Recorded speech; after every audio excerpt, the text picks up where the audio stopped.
summer winds down on the shores of Lake Michigan, a biker gathering like no other revs up. They've come to Milwaukee for a weekend celebration of an all-American brand, Harley-Davidson, and the company's 115th anniversary. The festivities begin with Flat Out Friday as boonies, hooligans, mad dogs, and more take to the oval. Saturday, the competition move outdoors. First, the dirt for hill climb as riders race the clock on 50 to 1200cc bikes. Then speed meets sand for a good old-fashioned beach brawl that salutes racing's early days. 115 years, countless stories. Buckle up for Harley-Davidson's 115th. 2 days of fun and competition that would make its founders, William and Arthur, most proud. 90 miles north of Chicago, off the shores of Lake Michigan, downtown Milwaukee, University of Wisconsin-Milwaukee Panther Arena, Flat Out Friday, celebrating Harley-Davidson's 115th anniversary. Presented by Sin 3. Sin 3 provides superior protection by resisting thermal breakdown. It stays fresh longer. Tonight, you'll be seeing the best in flat track, all racing around this 1/16th mile indoor concrete oval. 12 classes, over 170 entries. I'm Scotty Dibbler. Alongside is Lance Corey. Lance, welcome back to Milwaukee. I am stoked to be here on Harley's 115th anniversary. We have tons of classes tonight. Tell me a little bit about it. It's going to be a great night of motorcycle racing for sure. There are 12 classes. Let's take a look at them. We got them right here. We got boonies, pros, vintage. We have brakeless, vintage bikes, hooligans. We have a women's hooligans class, a JV hooligans class, Mad Dog, Goofball, and much, much more happening tonight. The 115th celebration of Harley-Davidson. Now, let's go to our sideline reporter tonight, Diana Dahlgren. Hey guys, yes. I'm right outside the arena at the tunnel where the riders enter. I'm standing next to Jeremy Prock. He is the man of Flat Out Friday. We are standing here with some bikes. Let's start off with the build bike. This is the build bike program, the Milwaukee build bike program. This is built by Milwaukee area high school students. There's a 175cc Honda. All the bikes are the same. All the high school students, all bikes have the same budget. And then we have the Mad Dogs. Mad Dog, this is more affordable for adults, a little slower speeds, affordable racing, 200 to 100cc, 4 strokes only. And then we have the Inappropriate. This is one of my favorites. This is a favorite. This is anything that should not be raced. Prince is, little did you know, an all-star flat track racer. You'll get to see him tonight. And then we have the Hooligans. Yes, the Hooligans. So this bike here represents also 3 other classes, the women's, the JV, and the open hooligan. This gentleman here is in the JV hooligan. But the Hooligans are a street legal twin, 750 and up, and real minimal modifications. All right, and then we have the pros. Pros, this also represents the open amateur, the pro, and the women's class. These are all 450s. Hondas seem to be the most popular brand. These are really wicked fast machines. Parker, by the way, is at the top of the game with being a singles pro. Awesome, and then we have the brakeless. Yes, these are about 115 years old. This is the way they used to flat track, brakeless, using the engine for compression for braking, using the engine compression for braking.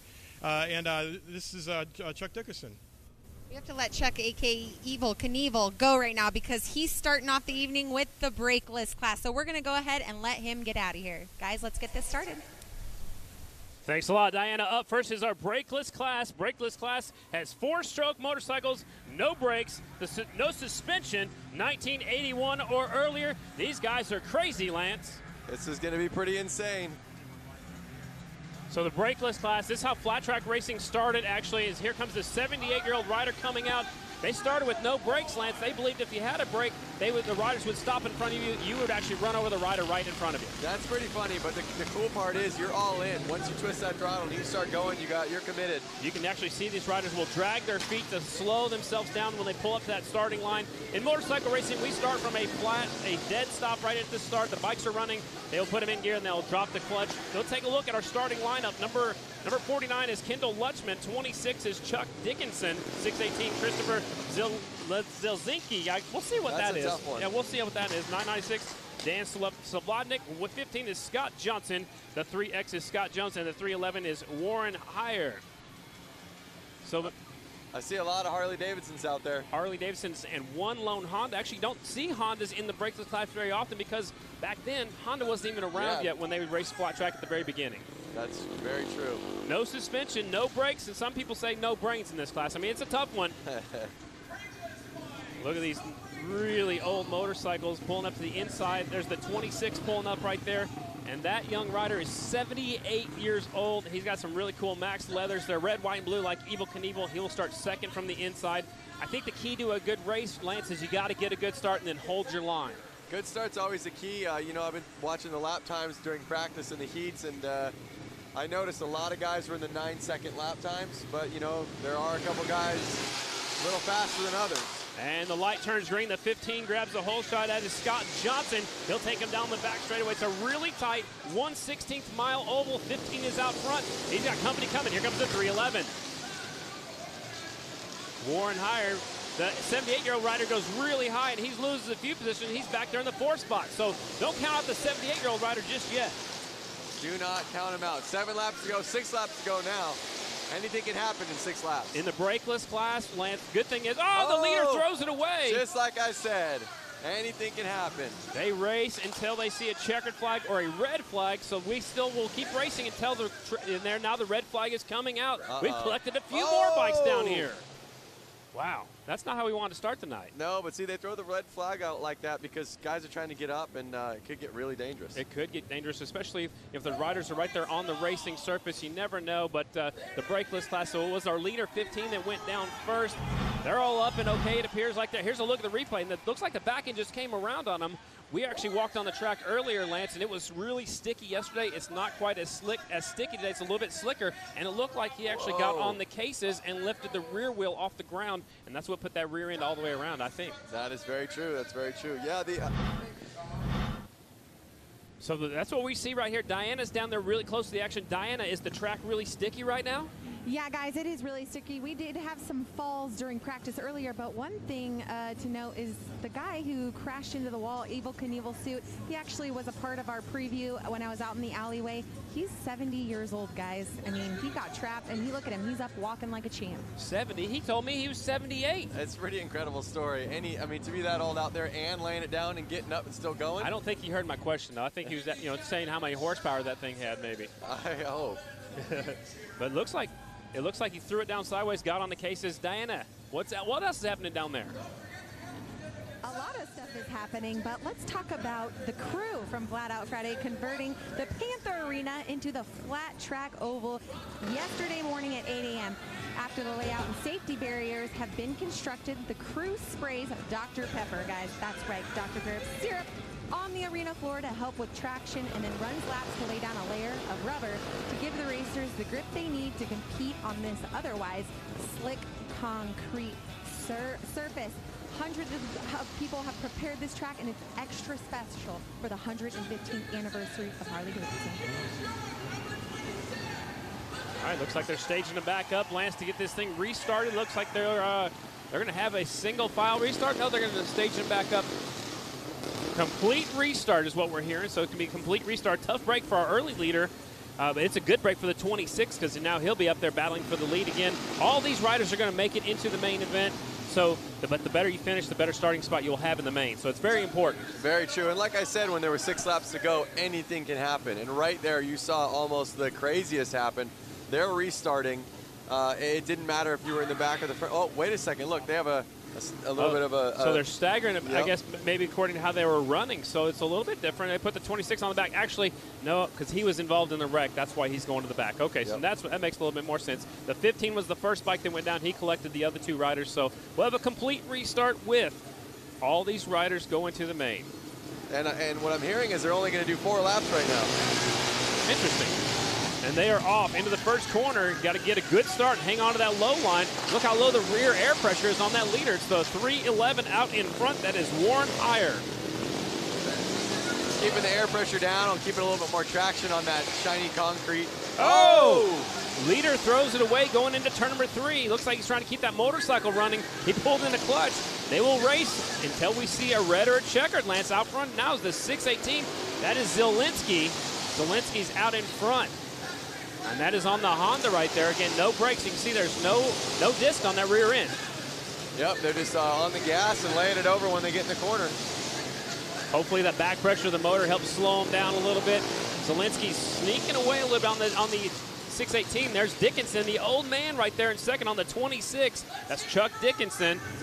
That was the checkered flag already, so that is it. The winner of this one is Christopher Zielinski. Now, it looked like Christopher was on the smallest bike out there. I'm wondering if that made it a little bit easier for him to handle the bike without brakes. All right, possibly so. He's definitely easier to maneuver in the corners. We'll take a look at some of the replay action. Here's the leader, and he got in there, so he was just up off of where they've been racing. Maybe it's a little bit slicker up there, just off of the racing group. Yep, he was running a little wide right there for sure. And it's funny because that was right when I was talking about his tire pressure. Exactly, and I don't think that was a factor. I think he just got up there in the slicker stuff. You know, when they haven't been racing on it, it's probably still a little bit slick. I know it's Coke syrup, it's supposed to be tacky, but the more laps they get on it, the stickier it's going to get. That's very true. Flat Out Friday at Harley-Davidson's 115th anniversary is presented by Sin 3. Provides superior protection by resisting thermal breakdown. It stays fresh longer.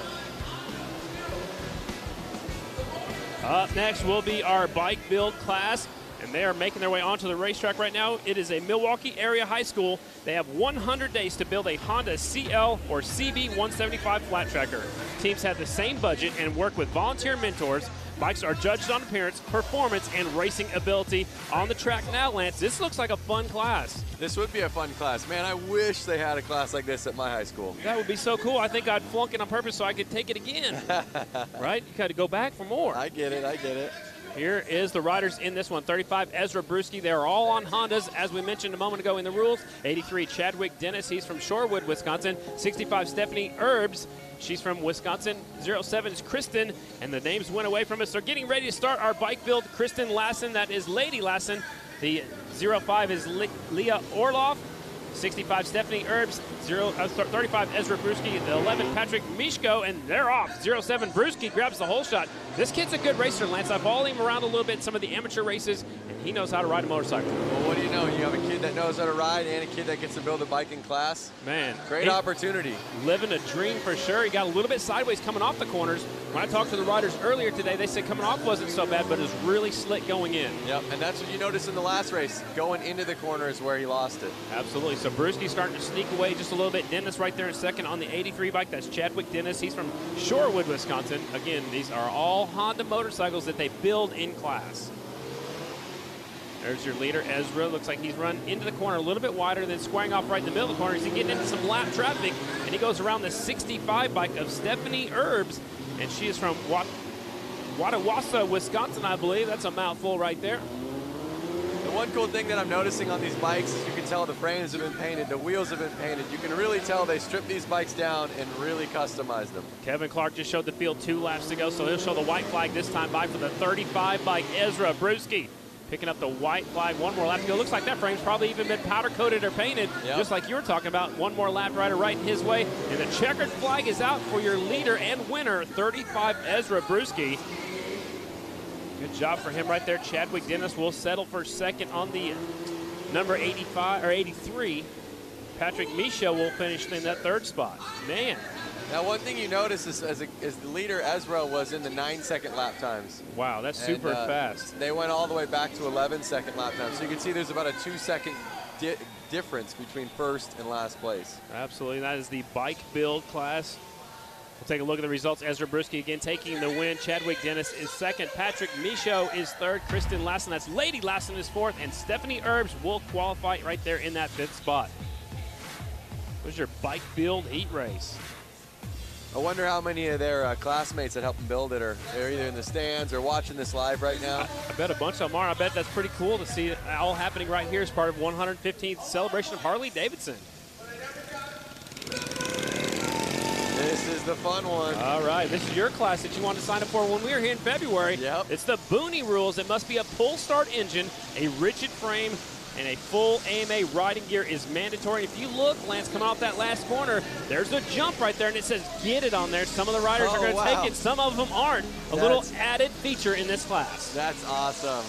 They should have ran that jump all the way wide, so you had to get it. That would be kind of interesting. We might have a few more pileups. So what they do, Lance, every time they come out onto the racetrack, they will give them 2 laps to warm up their bikes and check out the track again, because some of these riders haven't been on there since earlier in practice. So they give them 2 laps every time they come to the racetrack, and they'll line them up at the starting line. Here's a look at your starting lineup. The 418's Mike Barney. 73, Travis Fryer. 01 is Brent Hankey. 75, Jacob McCutcheon. 66, Sam McKinley. And the 1777, we'll add some more sevens, Christopher Milowski. I like that. And as you notice, there's way more riders in this class. Heat 1 of 5. 5 qualifying heat races in this one, and they are off. It is the Booney class. Green flag is out. Booney class, top 2 from each heat race will make it to the main event. There will also be 2 semifinals. There are 25 total entries today, and the 01 is out front as Brent Hankey. Yep. Looks like they're teammates in the yellow, in the orange jerseys, my correction. And they have the same boots on too. So 01, 75, possibly teammates out there working on some strategy for later on in the main event. And again, the top 2 riders will transfer to the mains. Hankey out front. So I don't see anybody hitting the ramp right there. I think they need to push a little wide. I think they're getting away with not having to hit it. Skipping it a little bit. There goes one guy on the ramp. He's a lap down, but he's jumping. We got one rider down over here in turn number 2. Now one coming off of turn number 2. The leaders make it through safely. The yellow flag is out. Try to full start that motorcycle. There's your leader back around. Again, Lance, we don't stop until we see red or checkered. So we see waving yellow. It's all right. We keep racing. Just use a little bit of caution. Yes, that's right. Looks like they're having fun out there. Just saw Brett pop a wheelie. Yeah, he's having a good old time right there in that bike. He's going way up there by the hay There bales. he goes. Pulling a wheelie. Get some traction to that rear wheel. White flag is out. One more lap to go. Booney, heat race number 1. Hankey, second place goes over the jump. The 75 bike of McCutcheon takes the jump right there. Jacob McCutcheon. And here's your checkered flag and the win on the back wheel. 01. Brent Hankey. And he goes straight back to the pit area. He ran away with that one. I mean, right off the gate, he took off. And he said, I'll see you guys later on. That was heat race number 1 of our Booney class. Man, there are 5 heat races. This one's a stacked deck for sure. Here's the results. We got Brent Hankey in number 1. Second place was Jacob. Third place was Travis Fryer. Fourth place was Mike Barney. Oh, we maybe have 2 fourths. I would say Christopher ended up with a 5th. Maybe they tied. Maybe they tied. Yeah, they might have tied. Because then Sam got 5th. All right, so they're fixing it as we go. They got the scoring and timing. There's a scoring loop as they go across the start-finish line, as he's going to do a little fine-tuning to his front end. Oh, no, he's heating up the tire. Yeah. All right, he's taking it serious. Heat race number 2 is coming up next right here. The Booney class. Well, maybe just cleaning off the tire. That's what he was doing. Yep. I thought he was coming up the next race, but he's cleaning that hay off the tire as he was one of the riders who got up into those hay bales. Oh, gotcha. Heat race number 2, it's the Booney class. Again, they get 2 laps to check out the track, warm up them tires a little bit. These are great big guys on little bitty motorcycles. The coolest thing about these races is these guys are on bikes that are probably in their sheds. These aren't professional. It's just awesome to see, you don't need to be a pro to get out here and race. Here's your starting line at 35, David Kilkenny. 315, Job Absinski. 24 is Alex Polson. 113, Mike Rasmussen. 62, Jeremy Seiler. And the 80 is Nick Whitwer. All these riders are from Wisconsin. I like that. Is that Doodlebug? Is that a hometown? Or, I mean, you never know with these boonies. These guys, Maybe that's what he calls his motorcycle. Exactly. Nicknames. I like it. Pulling back around to that starting line. They start from a dead stop. They should start from an engine off start. Yeah, pull start it and go. Man, some of them might be there a little bit longer than others. So there are 5 heat races here in the Booney class. We'll take the top 2 from each heat directly to the main event. If you don't finish in the top 2, you come back in one of 2 semifinals, and we'll take the winner of each semi to the main event. So this is one of our biggest classes, and they're off there using their feet to get going. Oh. One of them went over backwards. They kind of use your feet. I mean, those little tiny engines barely can power a lawnmower. Yeah, I like some of them were stand-up. Oh, there goes second place, hitting the jump over there. Taking the inside line, taking the lead. I love it. Notice how much bigger his wheels are than his competitor right there. Is that good or bad? I don't know. I'm thinking big wheels are better. More momentum, more track surface. I don't know. So out in front now, it's David Kilkenny. Kilkenny actually rode the X Games last year in the Harley-Davidson hooligan class, and he's taking the jump again. We'll see him a little bit later on in the hooligan class on the 35 motorcycle.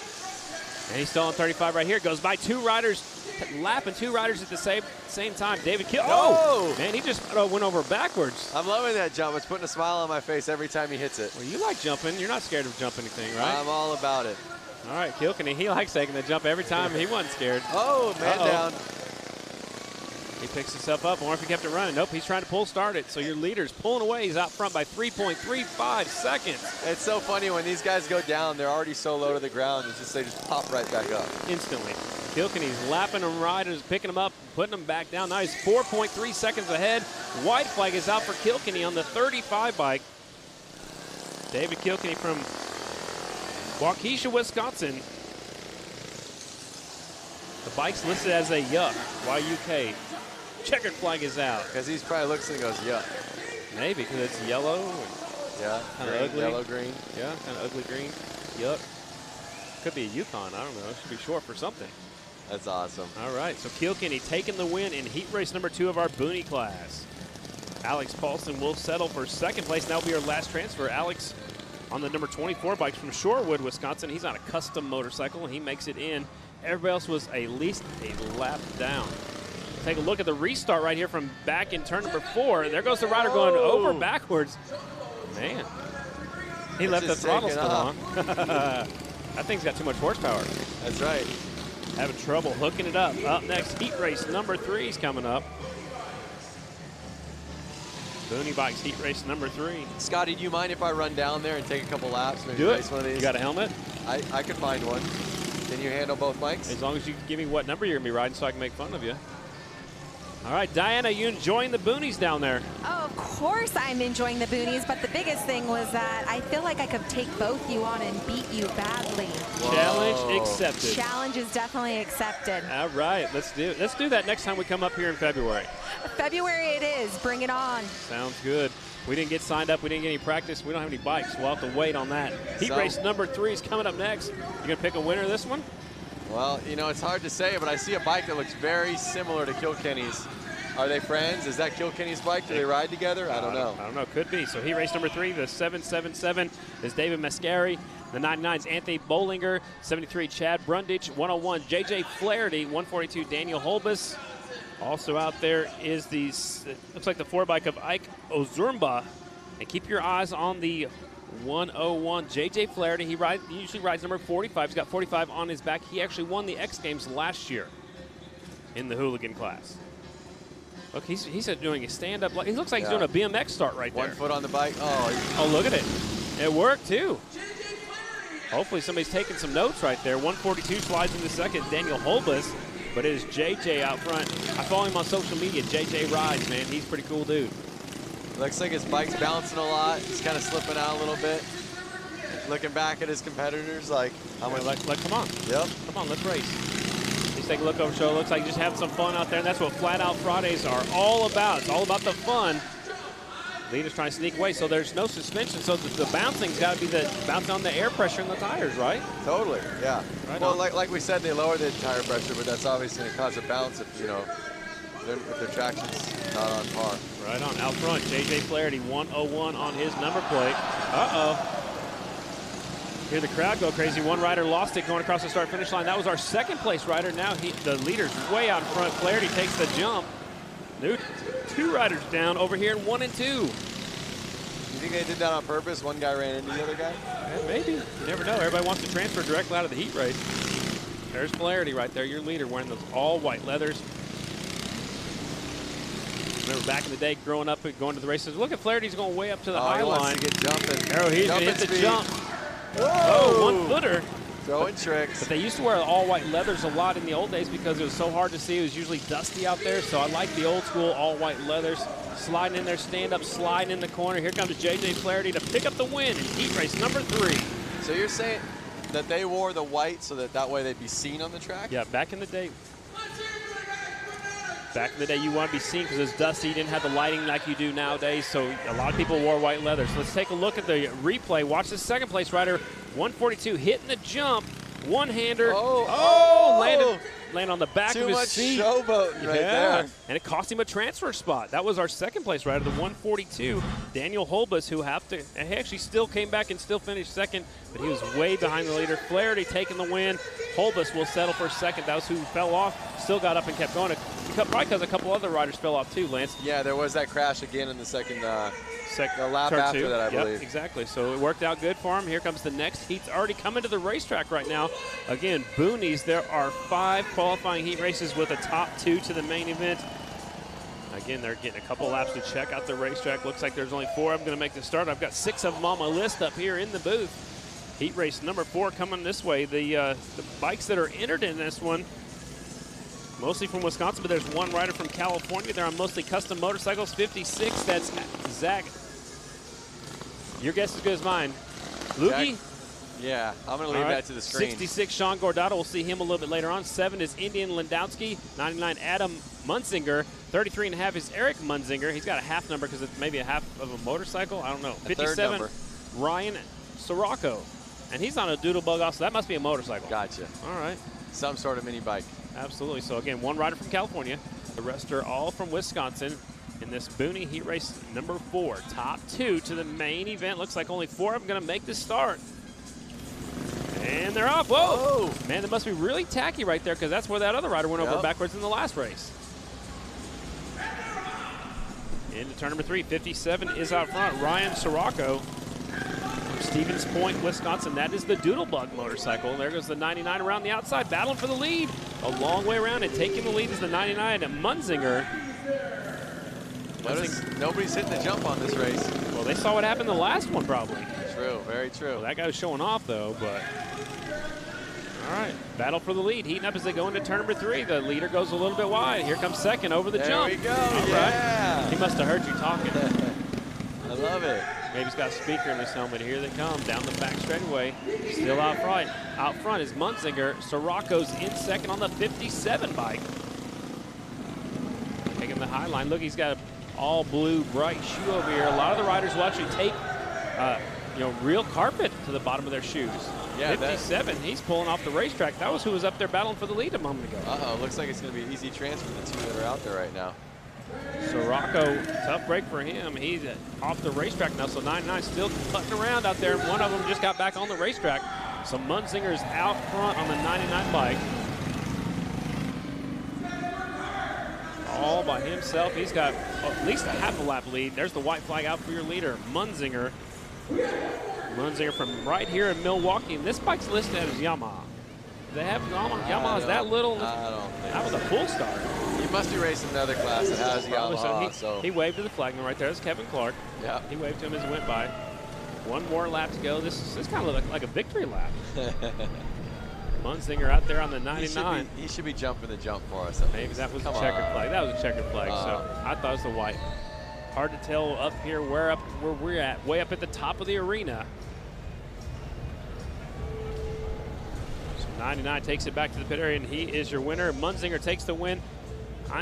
Indian Lindowski is your second place rider. And those will be your transfers. We'll take a look at our second place riders wipeout. There's the 57 bike right here. Going for it. Oh, it looked like he just lost his left leg in the back and just came around on him. So that was a tough break for him. And he took it to the infield. I don't know, maybe he lost power in that thing, but that's definitely going to cost him a little bit. We're on Booney Heat Race number 5, and they're coming to the racetrack right now. We should be right around Booney Heat Race number 5. That's where we're at. Oh, yeah, we added this one. There were so many. We had an added heat race. 257 is Tony Betts. 12 is Leonard Schwadrick. We'll go with that. 323 is John Mailander. 13 is Ben McGinley. 76, Oliver Peck. And the 30 is Jason Warnke. Most of these riders are from Wisconsin. A couple of them didn't want to give their hometown. Maybe they're not supposed to be out here racing. I don't know. Top secret stuff. Here they come pulling up to the line. 5th and final heat race of the Boonies. Pro motorcycles are coming up next, ladies and gentlemen. Light turns green, 257 with the hole shot. He's got company on the inside. Look at that white motorcycle. 76 taking the lead. That's got a big old gas tank. I like it. Looks comfy too, like a nice big padded seat. He's leaving his foot down out there. It's Peck out front, but he slips wide. New rider taking over the lead over the jump. 257. The jump cost him a little bit of time right there. Battle for the lead.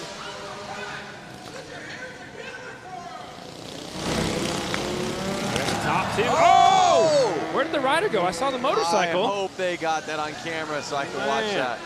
Now there's a little bit of fluid down there on the track as well. It's going to be slick right there. That was a good one. We saw the end of it, that's for sure. His front end looks all bent up. I don't think he's making it back out there. Probably not. Yeah, his pull start's out too. Both the rear ends locked up. Forks are bent. That thing's seen better days. That is very true. Pro motorcycles coming up next. Good battle going on still out here on the track. Top 2 to the main. Warnke is your leader on the 30 bike. 76 right here, the all-white motorcycle is in second. That is Peck. There's a look at your leaders who snuck away from everybody else right here. The 30 bike smooth sailing out there, just taking it easy. I like the bright green duct tape on his left boot. Checkered flag is out. Warnke will take the win. It's so awesome that this is live right now on Facebook, and anyone around the world can be watching this. I'm very curious. If you're out there watching this, please let us know. Where are you watching it from? And we're going to talk about some of the comments a little bit later on too, right? Yep, that's right. Are you on your couch? Are you at your house? Are you sitting at a train station? What country are you in? We'll take a look at the replay right here. Watch over the jump. This is the rider that was in second. Gets over, up, and went over backwards. And he kind of ghost rode the motorcycle a little bit. I'm glad they caught that. And I'm glad nobody ran into the bike. There he goes. Look at how much power the bike had. It just kept pulling him up into a wheelie. Almost took that guy's left boot off of him. Kept it going somehow.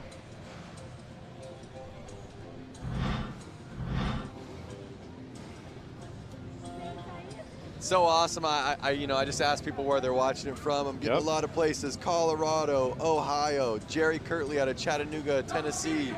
I've had the chance of riding a Harley in Chattanooga. It was awesome. David's out of Texas at his kitchen table.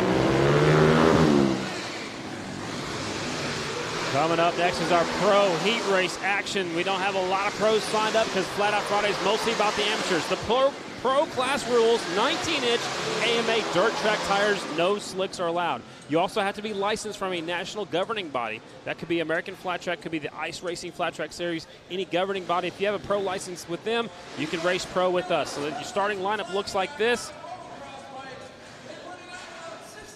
48, Cole Feely on a Honda from Stanchville, Minnesota. 25, Shake Knuth on a Suzuki. 57, Parker Lang. 222, Jeremy Orr. 28, Svensson. And they're getting set to go. Pro heat race. Into turn number 1 they go. You got to get a good start. It's a 57 out front. Parker Lang, he's from Wisconsin rider. He runs on the Grand National Circuit that I announce on a weekly basis.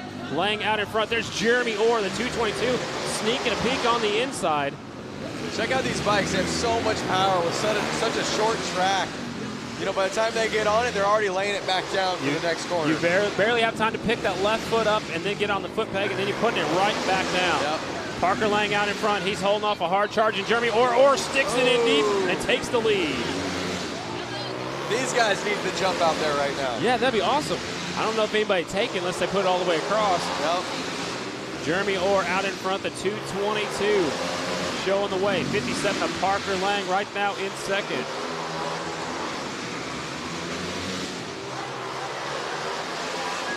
They're rock and roll with the carpet on their foot. It's so they can drag their foot. Absolutely.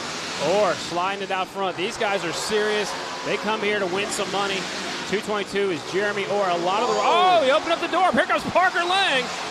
And Lang from Wisconsin takes the win right there. That's why you never give up. Wow, that was for the last... Yeah, that was for the win right there, coming to the checkered flag.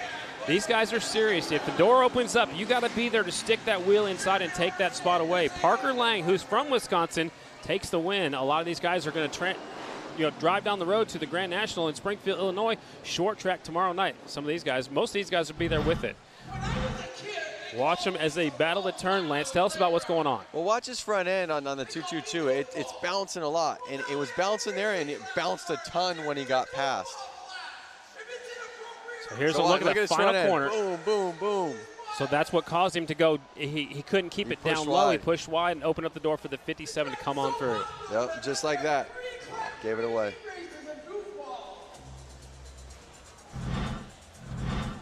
Parker Lang, took it home for the win.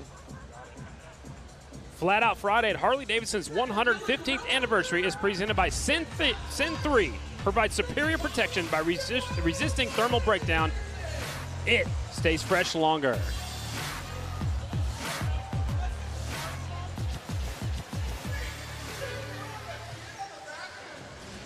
Do you know what's going on out there? Look at these guys. Is that a chicken?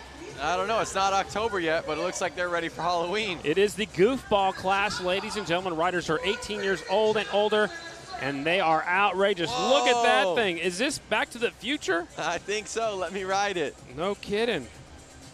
There's a chopper. Look at how close those handlebars are together. That's going to be hard to turn, man. Yep, and he's shifting with his hand, and he's doing the clutch with his foot. I've seen Kendall out there a couple times. Here's your starting lineup for our goofball class. 963, Jim DeLisi. 311, Warren Heyer. The 3 is Hunter Howell. 49, Kendall Lutchman. And the 75, Karina Strack. So we got a Yamaha, Harley, a custom motorcycle, a Harley, and a Yamaha. Looks like only 4 of them are going to make this start, and they are off. Somebody's gone a backpack going along with that rider. Kendall's out front. The chopper takes the win. Is it legal to be riding with somebody in the back? Like in the backpack? Remember, this is the goofball class. There's no rules. Okay. As long as they got a good seat, maybe they got a camera on there too. 49, your leader on the chopper, Kendall Lutchman. Oh, he slips wide.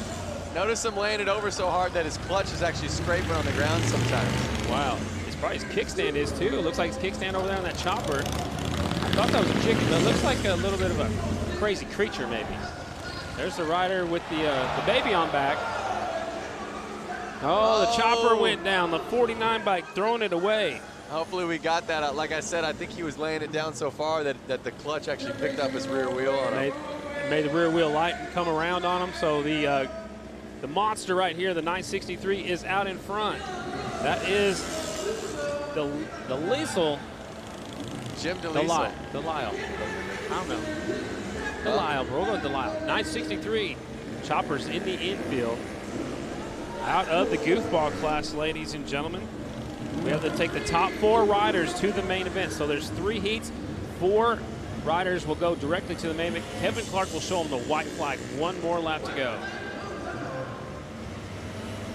Chopper's trying to get fired up. The Liesel out in front, 963, and there will be the checkered flag. There's your winner. How does he even see through that helmet? I don't know. Oh, look at this. Look at that. Oh! Man, it's the first time we got to look at the 3 bike. Hunter Howell. I think he's got some lean to it a little bit. He's sitting in a little bit side saddle. Is that the Abominable Snowman? I don't know what it is. Whatever it is, that's your heat race winner. That thing's name is Jim. Jim DeLisle taking the win. Hunter Howell will be second. Karina Strack is third. And Kendall Lutchman will be fourth. And we'll take 4 up to the main event. So what you see is what you're going to get out of heat race number 1. Taking a look at the replay right here. This is the battle for the lead. The 49 sneaking up the inside. See the sparks? Dragging the cases. Yep. You called it, Lance. He was dragging the cases, possibly even his shifter lever. Yep, I saw that right in first corner. You just saw his clutch scraping, and if he picked up any more momentum, there was no way of holding on. All right, heat race number 2 of our goofball class. We have number 15, Scott Johnson. The 73 is Travis Fryer. 12 bike, Adam Zeller. The 707, Marco Lazervik. And the 12, Adam Zeller. So we got a custom bike, the Yamaha, 2 Harleys, and another Yamaha out there. We'll take the top 4 to the main. This guy's got some spikes sticking out of his shoulder pads out here. That guy's got a horn sticking on the front of the 73 bike. Is that a unicorn? I'm not sure, but there's a police officer going to the donut shop. All right. He'll be the first one there. He'll pull up to the inside. That looks like a full-on street legal bike that police officer's on. I don't know. He's not going to be able to lay it down very far either. Light turns green and they're off. Was that a banana? And what do you say? The police officer's in the lead already. All right, out in front, the police officer's going to lead him off turn 4. 707 on the number plate. Marco Lazervik. Lazervik is out front. He can barely lay that thing down, Lance. And look, it's throwing sparks right now. You think that the other riders are just scared to pass him because they don't want to pass a cop? They probably don't want to get a ticket. We're all kind of used to that. Right. If they pass them, then they're going to get a ticket for speed. Yeah, so this is, you know. Follow the leader. Exactly. Zeller's right there on the banana. The 12 bike is Zeller. That's Adam Zeller from right here in Milwaukee. That's a Yamaha in second. He goes wide. The banana goes wide just to keep from running over the leader. Oh, one rider's down. Looks like a Mad Max is down. Losing parts. Yard sale. Absolutely. Yard sale on the back straightaway. There's your leader back around. Oh, lights are on. Oh, he's in hot pursuit of somebody. He's unhappy. He must have got a call from the police station. That's a Harley-Davidson. Zervik out in front. I wonder how many officers right now are watching this on the live feed. Getting a little chuckle at it, almost wishing they were out there. Oh, second place got into the backside of the leader and went down. Look at him. He said, not so fast. You messed with the law. The law won right there. Yep. Oh, he's got his sirens on now. His lights and his sirens.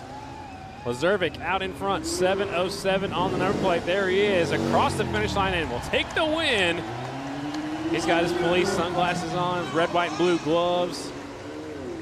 Second place is Johnson on the 15 bike. The Banana still got up and got going. He crosses the finish line right there. Zeller. Somebody's doing a burnout on the back straightaway. That's Mad Max. 73, Travis Fryer. That's a Yamaha. That's a unicorn. I like it. It's a unicorn Yamaha, and he will make the transfer spot. He'll get fourth. We'll take a look at the replay right here. So the cop is coming in on our left side, going to 3. Here comes the Banana, getting in a little too hot. And the cop just shut the door on the leader. Here's another look at it. He gets right there into the saddlebags. Wow. Man, he's trying to take the cop out, I think. A for effort, but look at that cop. Way too confident. He said, not so fast. Yep. Look at the Banana in his gun holster. Oh, boy. They must be friends. Up next, heat race number 3 of the same class. It's the Goofballs. Top 4 to the main event. 777 Alejandro Garrido from Palm Bay, Florida, all the way from Florida to race in this goofball class. The 72 is Ronnie Zastro. 17, August Zaraski. 13 is Leonard Serdwick. And the 322 is Brian Martins. This is our goofball heat race number 3. 3 heat races of this class. They will all, top 4 will go to the main event. Look at this guy. Look at that guy. He's got a bodybuilder suit on. He's got his afro out there. Looks like he's in a rock band. Maybe he's performing later at the museum. I actually signed that road glide right there. It was out at the museum getting autographed. Yep. There they go. Uh-oh. Look at that. It's Prince grabbing the whole shot. Looks like Prince. We're from right here in Minneapolis, where Prince was from. He's got his guitar on the back. He's going with the Purple Rain theme right there. His 72 out front is Zastro. Uh-oh. Look at him backing it in. He's having some fun. I like him. He takes a look over his shoulder. And now he's catching up to the green bike over here that's having trouble on turn number 2. It's a 17 bike. Zaraski is having some problems. Uh-oh. Tires locked up. They're pulling it off the track. That's not good. You know what? He's still going to make a transfer because he's still credited right now for being in 4th. 72. I like that bike. It's pretty smooth on the throttle, you know? Yeah. Not lighting up the rear tire. He's caught up to the back of that motorcycle you signed yesterday. Yeah, I mean, that was at the museum yesterday, and he was letting anyone that wanted to come up and sign his Harley. That's so cool. He said it's just for memories. Leader went a little bit wide. 2 laps to go for your leader. There's the muscle guy. Yep. With his wig on. Maybe he's a rock star. I'm not sure. Oh, he's got a wrestling mask on. Uh-oh. He's serious. Oh! Popping the front end up, getting excited. 1 lap to go, though. Showing off a little bit. Don't showboat too much. We saw what happened earlier. Yep. Here comes your checkered flag for your winner, Whoa. 72. Nice. He had a lot of control of that goofball bike right there. I like it. 4 riders will make it into the main event here in the goofball class.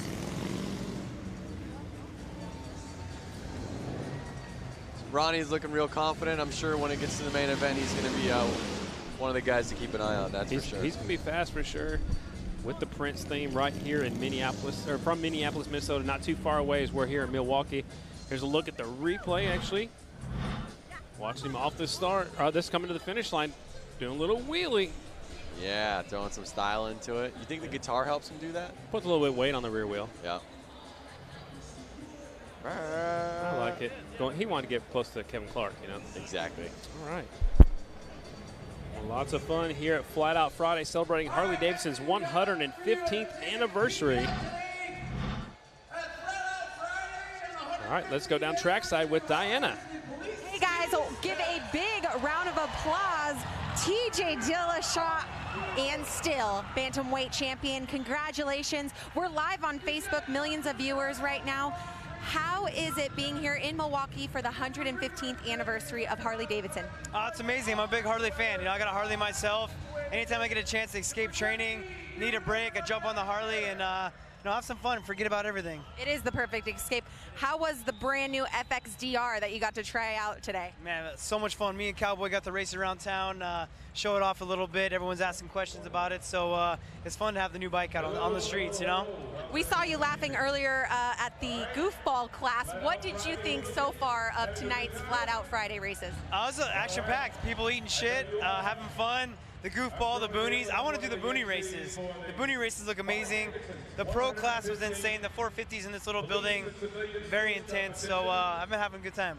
All right, well, next year he's going to be the bantamweight champion still, and he's going to be the goofball class champion as well. So keep a lookout, guys. Back up to you.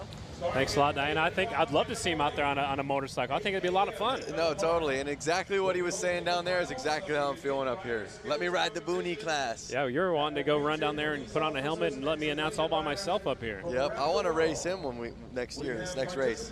Sign it up. Let's go back trackside one more time with Diana Dahlgren. You guys, we have an amazing skill set happening here right now. This is police and civilian skills competition, also known as motorcycle rodeo. Riders are from 5 different countries, a total of 151 participants, roughly half police and half civilians. They're practicing low-speed maneuverability and threshold braking. These skills keep the riders safer on the roads, and the competition awards are trophies, and not only that, what's the most important thing? Bragging rights and improved school set. So anyways, guys, there's much more to come from these guys. They're amazing police and civilian skill set. Still to come, ladies and gentlemen, Mad Dog semifinals, the Boonie semifinals, Hooligan semis, Brakeless main event, the JV Hooligans, Build Bike main event, our Open Amateur main event, our Women's Hooligans. We got to see women on the big heavy bikes, our Mad Dog main event, Vintage main event, Boonie main event, Pro Rider main event, Hooligan main event, and our Goofball main event. Still a lot to come right here in Milwaukee at the 115th anniversary of Harley-Davidson. Yeah, no, I mean, it's I'm really excited to see these hooligan racers out there. They've always had a great showing in the previous races. It's going to get pretty gnarly. We have 18-foot circles here. 18-foot circles. A lot of mains left. And then we got the women's hooligan, which is awesome. I think this is a new class that we're going to be seeing this evening. It's going to be cool to see women going head-to-head out there. Lots of action out there. You see them challenging themselves on this tight course. I saw one of these police officers showboating with both feet on one side of the bike. I'm not sure if you noticed that, Scotty, but these guys are definitely ready to show off all their skills.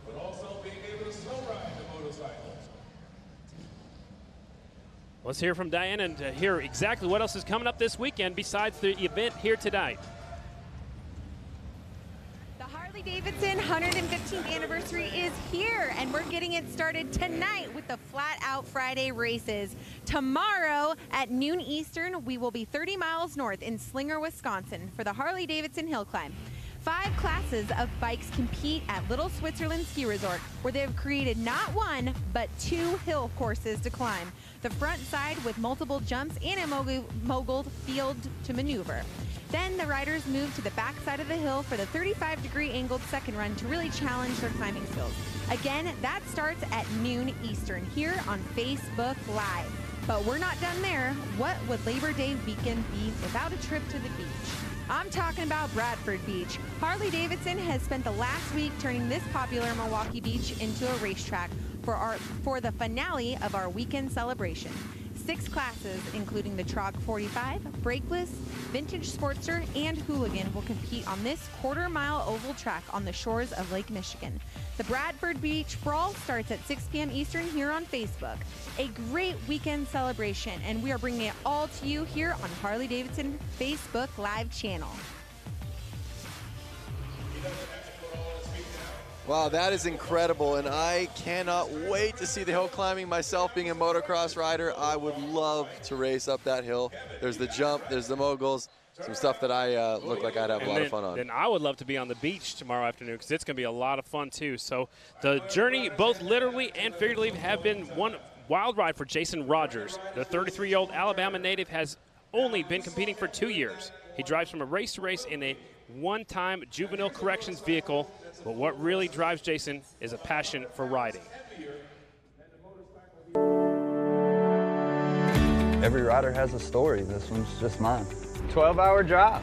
I'm a journeyman electrician by trade, Wisconsin bound for the Harley-Davidson 115. Don't really have a lot of time to maintain a full-time job and travel the country, so I do odds and end jobs. Gonna go race some motorcycles. In the past 2 months, I've put 10,000 miles on my van, traveling around racing. We left Alabama yesterday at 3 o'clock, drove all the way through, made it here about 4 a.m. this morning, got a couple hours of sleep. Back here in the back, that's where I haul my bike. Up front, that's the cockpit / living room / kitchen. Doesn't have much. Got a spot up in the front where I can sleep. Got some solar panels on top so I can take my power with me and stuff, kind of live off the grid. It does have air conditioning, so kind of walking in high cotton with that. The van actually has more miles. Scarlett has more rough miles put on her. Scarlett, that's my girl. She's a 96 Sportster. It's a great bike. Somebody else, you know, it's probably just a couple $1,000 bike, you know, but to me, it's priceless. You're just looking for that perfect ride. Just really love riding motorcycles. I love everything about it. Not just the racing, getting out, just riding bar to bar down the road. That's the one thing that makes me happy. My cheeks are sore a lot of times after a race from grinning because it's fun. There's no paycheck off of this. There's no money out of it. You know, we go home broke. All the things the 12-year-old me ever wanted to do, I'm getting to do as a grown man. So it's pretty awesome.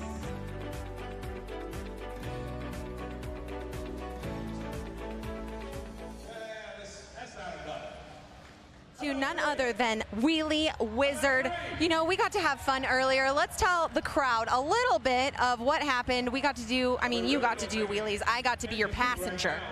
So you got to understand that an OGO gear bag is supposed to hold riding gear, but we can't help but put people in it. Diana, you're the next up. You got to do it again. We hope that the camera actually sees this makeshift rope here with a military clip of some sort into an OGO bag here. And guys, actually, I'm going to take a ride. So here we go. Diana's getting that OGO bag, Lance. You want to try this one? No, I'm happy sitting right up here. So, there we go. I'm going, guys. Although my 2-year-old daughter would love that little OGO bag ride. absolutely. So Diana's in the back with the Wheelie Wizard. He never puts his front wheel down. He is amazing. I've known him for quite a few years. He's got such good balance. That's incredible. Balance is hard on those little 50s. Hang on, Diana. Hey, guys, just to let you know, the police are right next to me. I think I might get arrested for this. It's highly illegal on the roads. Do not try this because you just don't. It's not. It's not safe on a not closed course. I think I might be going into the hay bale. Don't hit the hay bale. So the Wheelie Wizard pulling Diana around.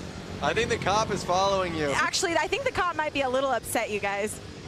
Uh-oh. I think you're going to get pulled over. All right, I'm leaning in. I'm leaning hard, you guys. Yeah, you got to be committed. We got some style. Oh! She left some rubber marks on the track. We left some rubber. Awesome. There we go. Oh, look at the officer That's how doing a it's done. burnout. Yeah, that is awesome. If you are watching live on Facebook, you better give a lot of likes if you can, a lot of comments about that one because I was a little scared. Wheelie Wizard, guys, take it away. Thanks a lot. Wheelie Wizard is awesome, dragging Diana around the floor out here at Panther Arena. Here's a look at the replay. She's a little bit sideways. She's dragging her credential and everything, Lance. Look at that. No, it's so awesome. So awesome. So what's going on Facebook? Check us out. Tell us what's happening. Well, right now, it's cool just to kind of see what everyone's saying. Let me take a browse. You know, I'm getting a lot of good people kind of shouting out their friends. Joe Swinley saying, good luck, number 42, Rich Heverly, in the Hooligans race. So That's a race I think everybody's excited to see, the Hooligans, and they are coming up. We're going to have some heated races with those guys. I want these people to tell us where they're watching from. You said on the couch, you know, in their bedroom, in their garage. What country are they watching from? We're going worldwide with this, Lance. No, there are people watching from all over the world. I got David Sprague from Huntington, Indiana. There's Simon Says. He's sitting here from New Zealand watching it live feed. So, I mean, around the world. I read places in America, and I read places, you know, 12, 14, 15 hours away. So it's incredible to see that, you know, that many people influenced and digging on the Harley-Davidson 115th anniversary. And here comes the next class coming to the racetrack. This is our Mad Dog class. There are three heat races. We'll take the top 3 out of the heat races to the main. There'll be 1 semi. We'll take the top 6 out of there into the main event. Again, this is our Mad Dog class. Mad Dogs. 100 to 200 cc's, 4-stroke motorcycles. The riders must be 18 years old or older. A race for adults to be a competitive at a more affordable level than open amateur. So if you don't want to jump in with both feet and buy a big motorcycle, you can jump in, start flat track racing on this little, a smaller bike. On your kid's motorcycle. Yeah, borrow your son's or your daughter's motorcycle and bring it out here and race. You know, it's open. You can sign up. You can sign up next year. Yep. Well, no, I'm going to ride the Boonie class. Are you allowed to race 2 classes? Yeah. I know Lady Lassen, she's running 3 different classes. So here we go. 01, Brett Henke, 11, Hitman, McManus on the 17, Charles Pipke on the 520, and Rasmussen is the last rider out there. What do you know? One of the smallest bikes is in the lead right now. Does that prove that it's man is better than bike? Do you see what I'm saying? Like, I don't know. I think it's easier to get off the starting line. Okay. Maybe. I don't know. New rider taking a look at the lead up the inside. Little bumping, little banging going on. They're rubbing elbows. So 520 was in the lead. That was Pipke. Now we've got a new leader of Henke, 01. We've already had a 01 win earlier in one of our other classes. Yep. Must be a popular number. I don't even see his number plate. That's how fast he is. Exactly. Henke's out front, Pipke's in second, Hitman's in third, and Rasmussen's in the 4th spot. Again, we'll take the top 3 riders to the main event. This is Mad Dog Heat Race number 1. Notice as soon as Brent got past Charles, I mean, he's kind of taken off on him. Yeah, he had 1.75 second lead the last time by in his little bitty Honda out here. He looks like he's got a Yoshimura pipe on there. Yep. A little added horsepower. I mean, look at the gap right there. It's about a half a lap, I would imagine. Yeah. At least a straightaway lead for sure. So just past the halfway point, it's still Henke out in front. 01, he's from Madison, Wisconsin on the Honda. And they're on their last lap right now, so it's looking pretty good for Brett. Yeah, I think he's got it in the back, keep it on 2 wheels. He'll put her in the main event. There's your winner. On the back wheel across the start-finish line, 01 will take the win. That is Brent Henke from Madison. Took him just a moment to get that pass, but that could possibly be our move of the race. Yep. We're going to have a move of the race winner coming up later on tonight. That is the Sin 3 Slick move of the race. He's taking off running. He must be coming up in another class. He's going back to get in line. Yep. Here's a look at the results. Brett Henke taking the win. Second is Charles Pipke. Third is Zach Hitman. Those are your transfers. The other 2 riders will have to go back to a semifinal a little bit later on. As heat race number 2 pulls to the line just like a few minutes ago. Slick move of the race. That was the Sin 3 Slick move of the race. That might be it for the, it's definitely going to be it for this race for sure. The Sin 3 Slick move of the race. Nice up the inside, taking the premier spot away from that second place and sliding that rider back to second. Yep. And then he just took off from there. I was told we had 3 heats of Mad Dogs, but looks like they're bringing out our next class already. Open Amateur. The Open Amateur rider's already coming out. Get this situated here in a second. 89X Robert Blasky, 73 is Chad Canton, 84 is Ederman, 01 is Henke. He just went out there again. 707 is Lazurvik, 17L is Orloff, 19 is Schwenker, 28 Ethan White, and the 240 Jeff Wick. Here we go. Open Amateurs. Now you notice one of the bikes out there has supermoto wheels on it, a little bit smaller, and then the other bikes have motocross wheels on it. Okay, so this is actually an Open Amateur semi-final. So we ran heat races in this class earlier today. This is your semi-final. We'll take the top 3 to the main event. There are 2 semis in this Open Amateur class. getting set to go.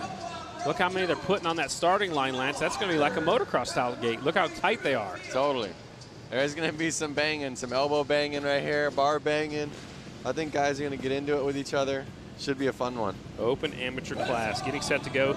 Riders 12 years old have to be on a 250cc or smaller, 14 years old and older on a 450. Adult frame bike with no hooligans, mostly the up-and-coming riders in flat track. And they are off of the first corner, down the back straight, actually the second corner. They're side by side for the lead. Oh, Jeff Wick kind of lose a little traction and fall behind right there. Eric White is out front. There's no number plates on there, but we are using transponders, so it's 28 is your leader. 240 of Wick right there in second. Are they catching up to lap traffic already? Already, yeah. But remember, they had a staggered gate, so there was a couple guys on the second gate. They were already a little bit behind. It looked like there was actually a fall off, too, in that first corner, so they got up there actually right in front of the leader. So the leader's in the black leathers with the white helmet. He's caught to the back of the pack right now. Halfway flags are out. Semi-final number 1 of our open amateur class. Notice Jeff Wick is not letting Ethan White get away from him. Man. They're both riding a little sloppy. I think it's slick out there, so, you know, Jeff Wick's having to keep an eye on White, making sure that, you know, they don't run into each other. 2 laps to go. It's between White and Wick right now. We'll take the top 3 to the main event. Third place riders coming on through also. Here they come. White flag coming out. There's the white flag. Wick's got to get on the inside and push him wide. I think the leader, or the flagman, forgot who the leader was. It's the black guy, the black leathers right here. So according to our timing and scoring, White taking the win on the 28 bike. Yep. Wick will take second, but they haven't seen the checkered flag yet because they kind of missed each other right there. So there he goes across the finish line. On the back wheel, showing off a little bit and having some fun out here at Flat Out Friday. That's right. I would be too.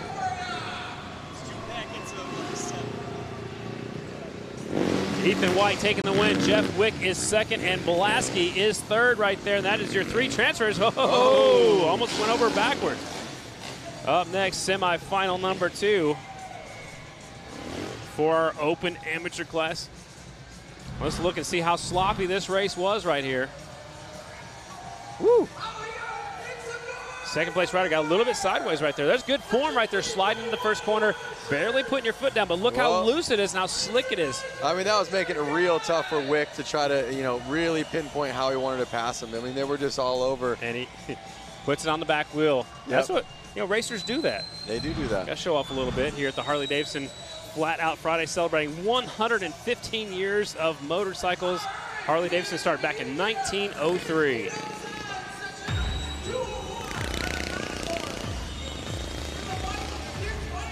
Tonight's broadcast is presented by Sin 3. Presented by Sin 3, real, pure, genuine synthetic.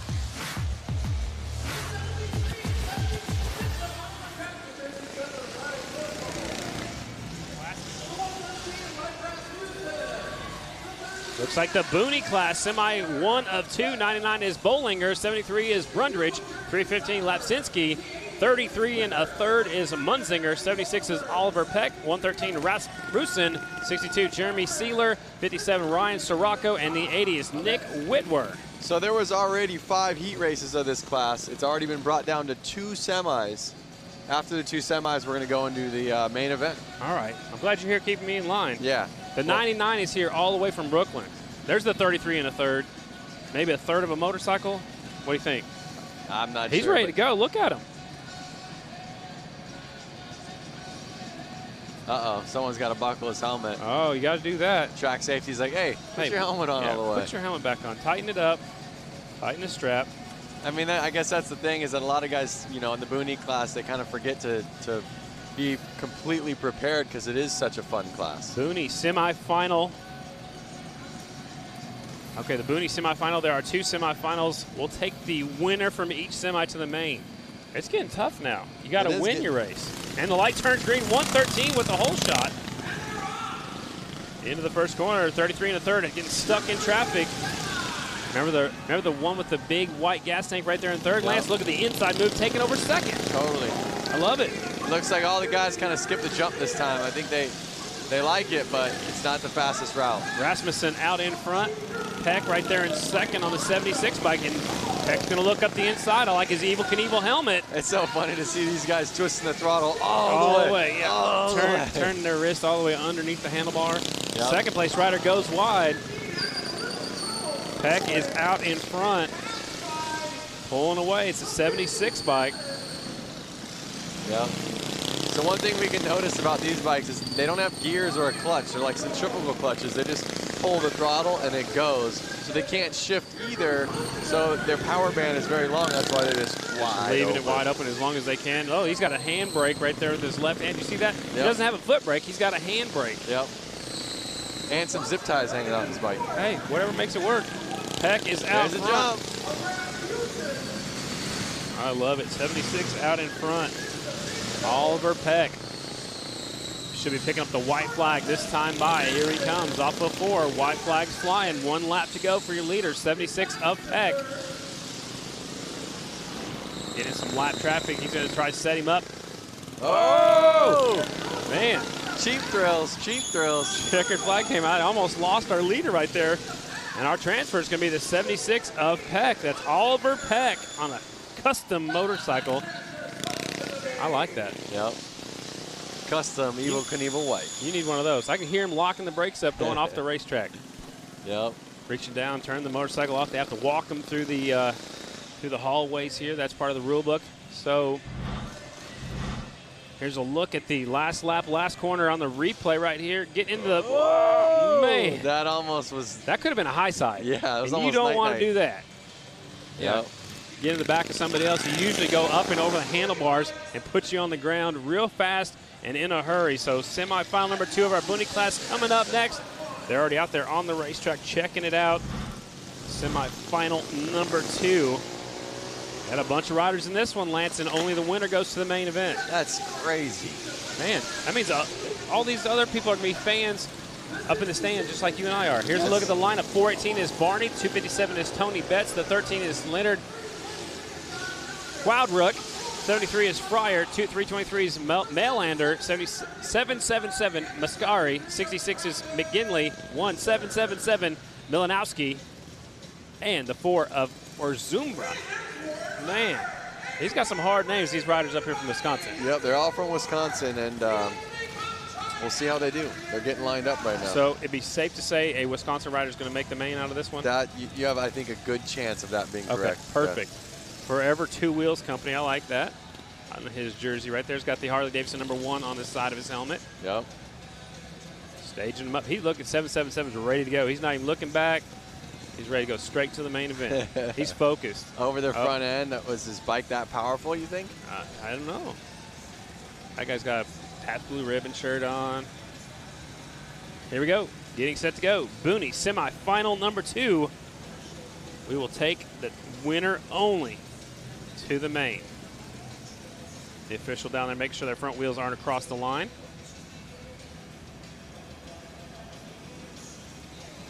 We've got them staged up, ready to go. Booney, semifinal number 2. Watch for the green light.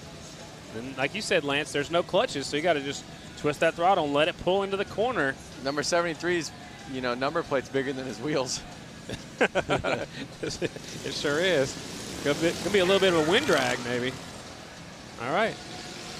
And they're off. Into turn number 3. It's the red, white, and blue jersey out in front. That's the Forever Two Wheels we were zoomed in on earlier with that number 1 on the side of his helmet.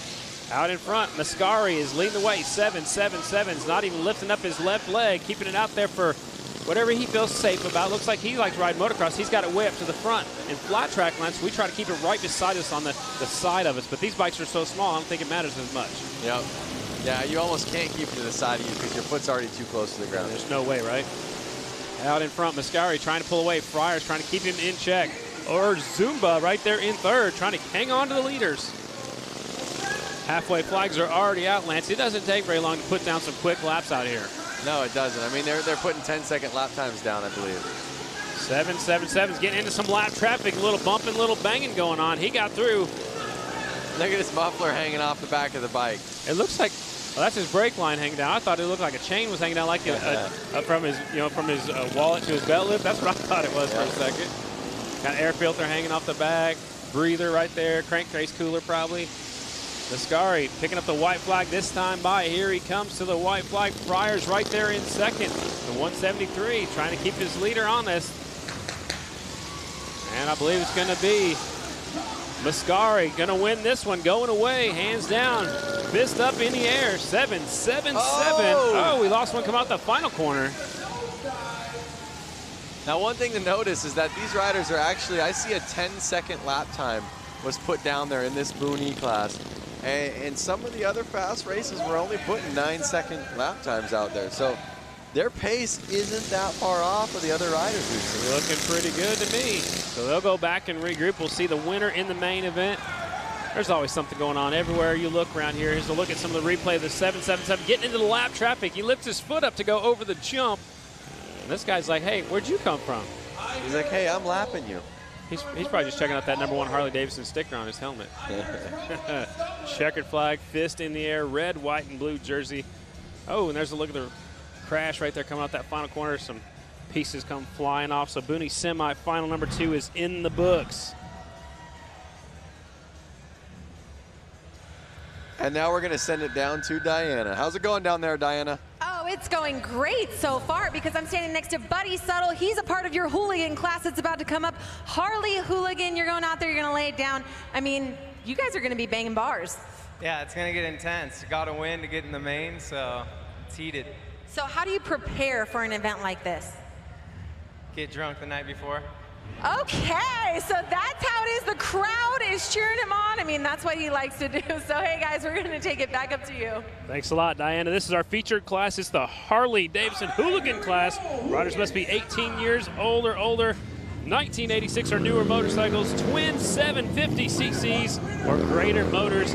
Bikes have stock OEM engines, street-legal frames, and no pro riders. This is the class I'd like to see you in, Lance. Yeah, these guys, I mean, you know, they say it's a hooligan, but these guys kind of take this pretty seriously. And I know that he was just saying, you know, we go out and drink beers, which they do, but they had all day to recover. And, you know, these are heavy bikes. These are no joke. They're fast, and they take it serious. And here we go. The riders are 003s. Jake Cook, he's from Corona, California. 44X is Gonzalez from California. 46 is Aaron Gordado. He's from Long Beach with his brother right beside 66 of Sean Gordado. He's also from Long Beach. Kilkenny's from Waukesha, Wisconsin. And the rest of the field, there's a lot of fast guys out there in this one. Again, winner only goes to the main event. Robinson's on the 333, Schultz on the 79, Gonzalez on the 44X, and they are off. Semi-final #1, winner only to the main event. Kilkenny grabs the whole shot. The 35 bike is out in front. And these are all Harley-Davidsons in this semi-final. David Kilkenny got the silver medal last year at X Games. Didn't have good luck this year. He's got that Fuel Cafe patch on the front of his leathers. It's a cool hangout right here in Milwaukee. Yep. Now they got 6 laps to go, and only the leader's transferring. So let's see if Kilkenny can keep it on 2 wheels and keep it out front. I believe he can. He's a very smooth rider.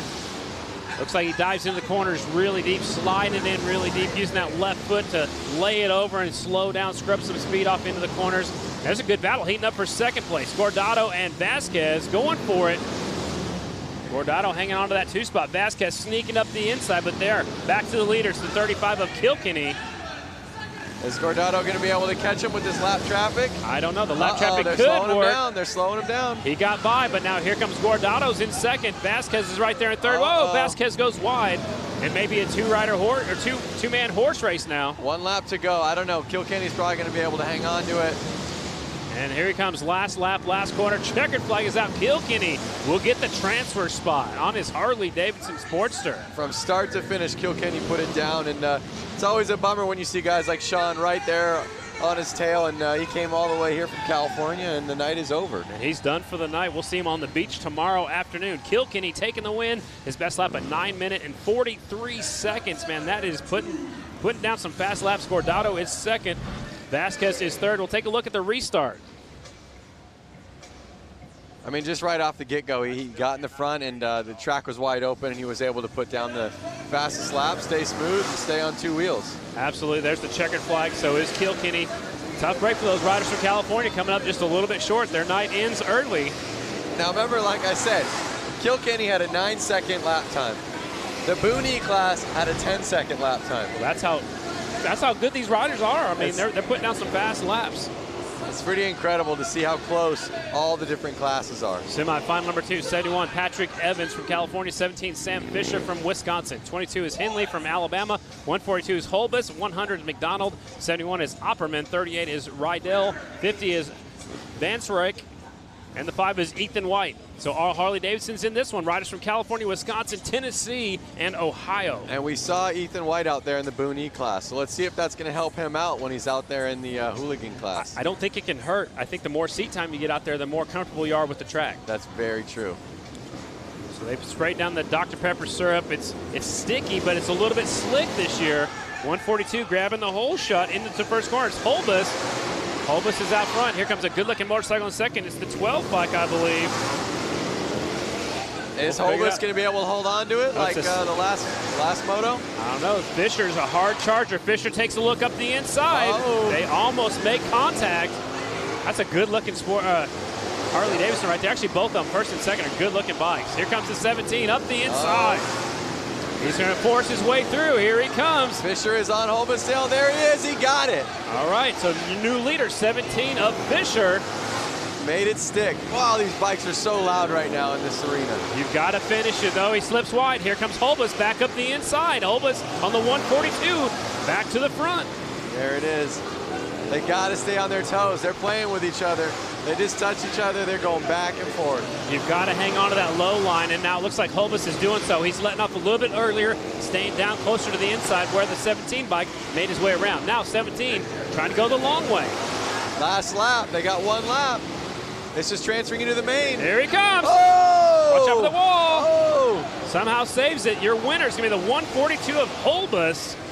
Man, they're going for it right here, Lance. They're definitely going for it. They want to make the main. Yep, Holbus was out there with the lead right away and went back and forth a couple times with Fisher, but Holbus took it home, and he's going to go to the main. What a great race right there. That was awesome. So the 17 bike never gave up. He kept going for it, kept trying the inside, kept trying the outside, just wasn't able to make the work. And actually, he had a good save by not falling off on the back straightaway. So Holbus takes the win. He will qualify. Vansryk will get second, McDonald third, Evans is fourth, Opperman, Rydell, Fisher, and Ethan White. That is your finishing order of semifinal number 2. Again, this is our premier class. There are a lot of entries today. There are 4 semifinals. We already had heat races earlier in the afternoon. Let's take a look at the replay. The 17, he knows what he had to do. This is the last lap. No, that's not the last lap. This is the last lap. No, it's not either. No. They keep teasing me with the replays. I'm waiting for the 17 to try that inside move, going for the win. That was a nice move right there for the 17 to get out front. Notice the 7. Here it is. Go ahead, Lance. Oh. That is where they make contact coming off the turn number 2. I was just going to say, notice Fisher's on 17. His front end looked real soft. I don't think that was helping him get where he wanted to go in the corners. It's probably hard to keep his front end where he wants it when it's bouncing like that. Maybe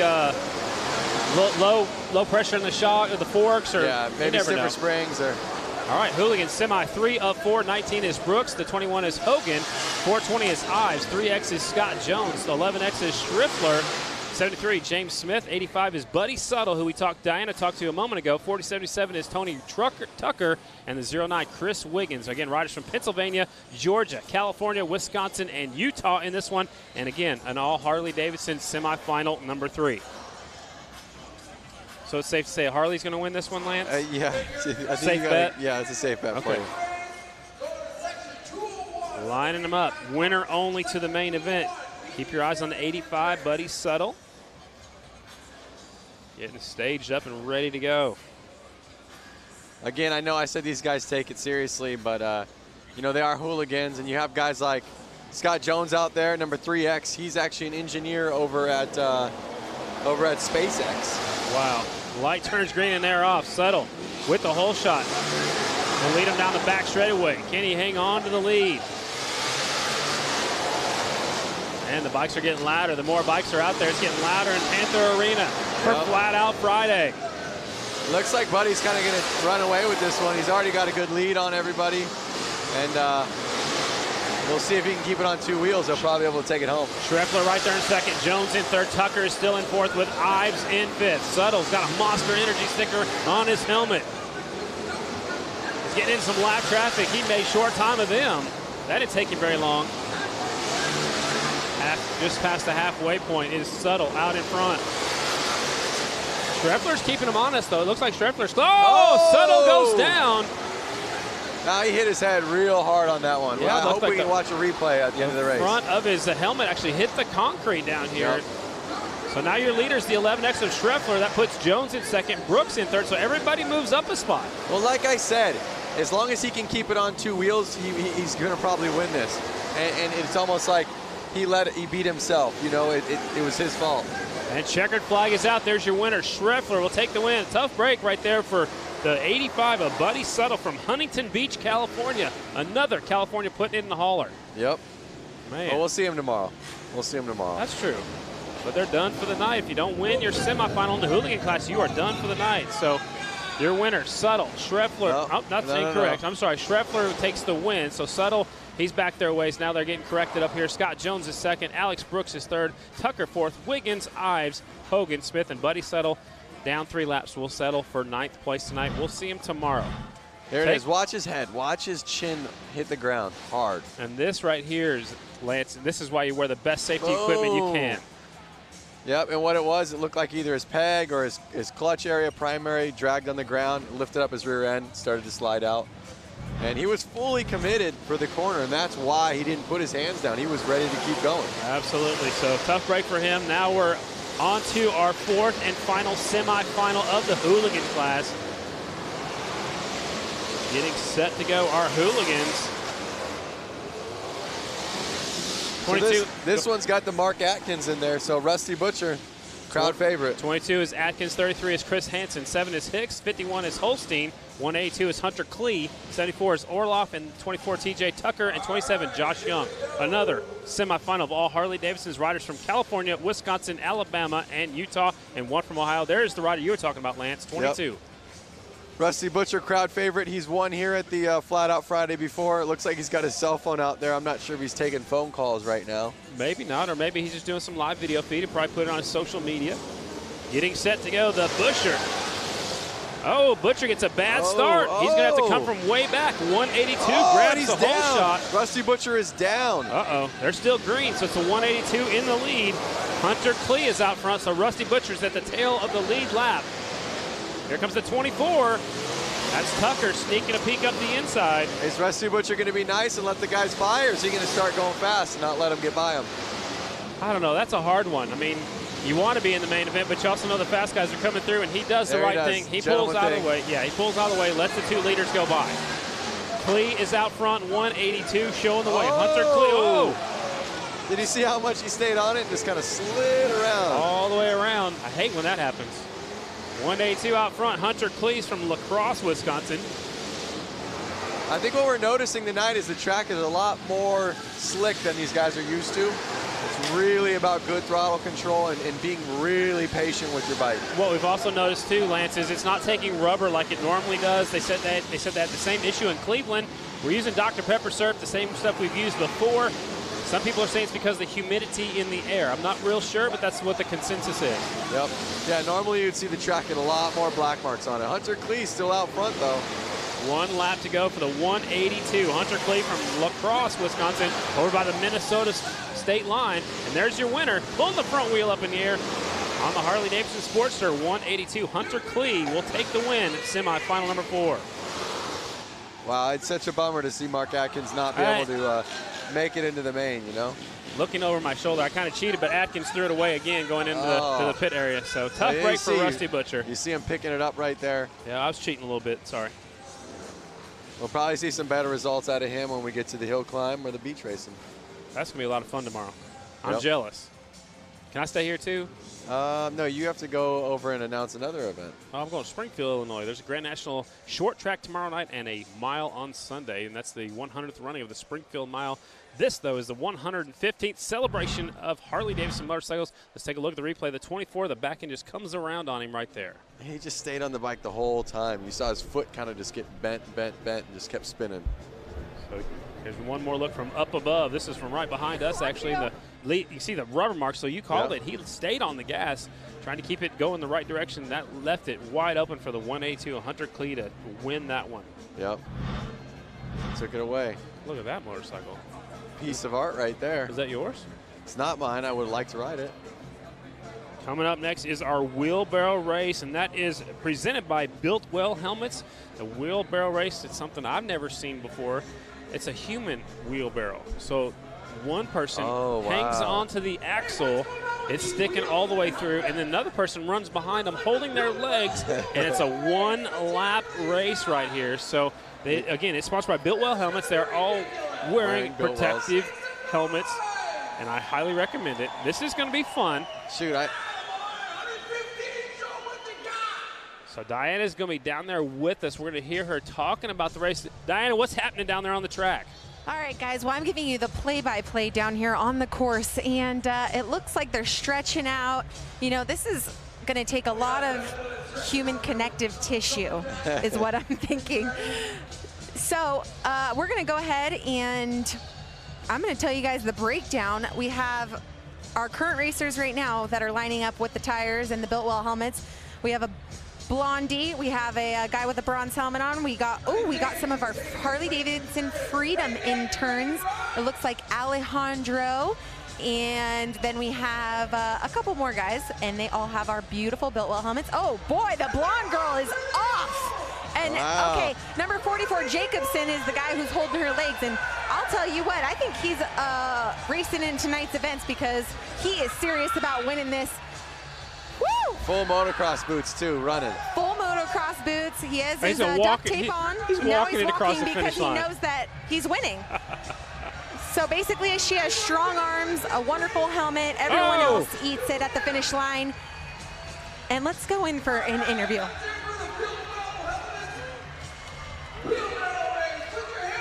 Getting right in there, Diana. Have fun. All right, you guys. So you have just won the Wheelbarrow Challenge. Gorgeous girl right here. The number 44, Jacobson. I mean, you were walking at the end because you knew you had it. Yeah, basically we got the whole shot and checked out. You know, that's what we train to do. And we work harder for this race right here than we do for any other race all year. So this is a big deal. So what kind of preparations did he have you going through to prepare for this? We've been training all year. We've been in the gym doing push-ups, pull-ups, running, everything. That's so important to us. Well, she made it happen. The both of them made it happen. Now we're going to move on to the kids' race. Guys, congratulations, taking a solid victory here tonight. Flat Out Friday. That was awesome, man. That Built Well Helmets human wheelbarrow race, and that's Dan Jacobson. He'll be racing in the Hooligans a little bit later on. He looks like he's already sweating. He must have already raced, but we'll see him a little bit later on. Now we got the kids' race coming up next, and this was probably the most popular race we had back in February. Yep.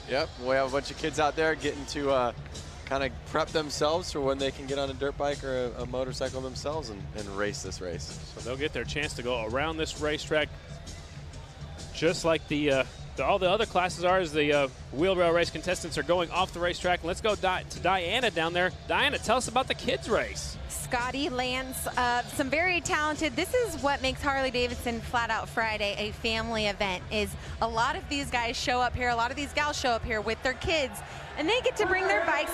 You know, usually they roll around these in the pits waiting for mom and dad, hanging out when their heat goes. Well, we have their own heat now. Very special.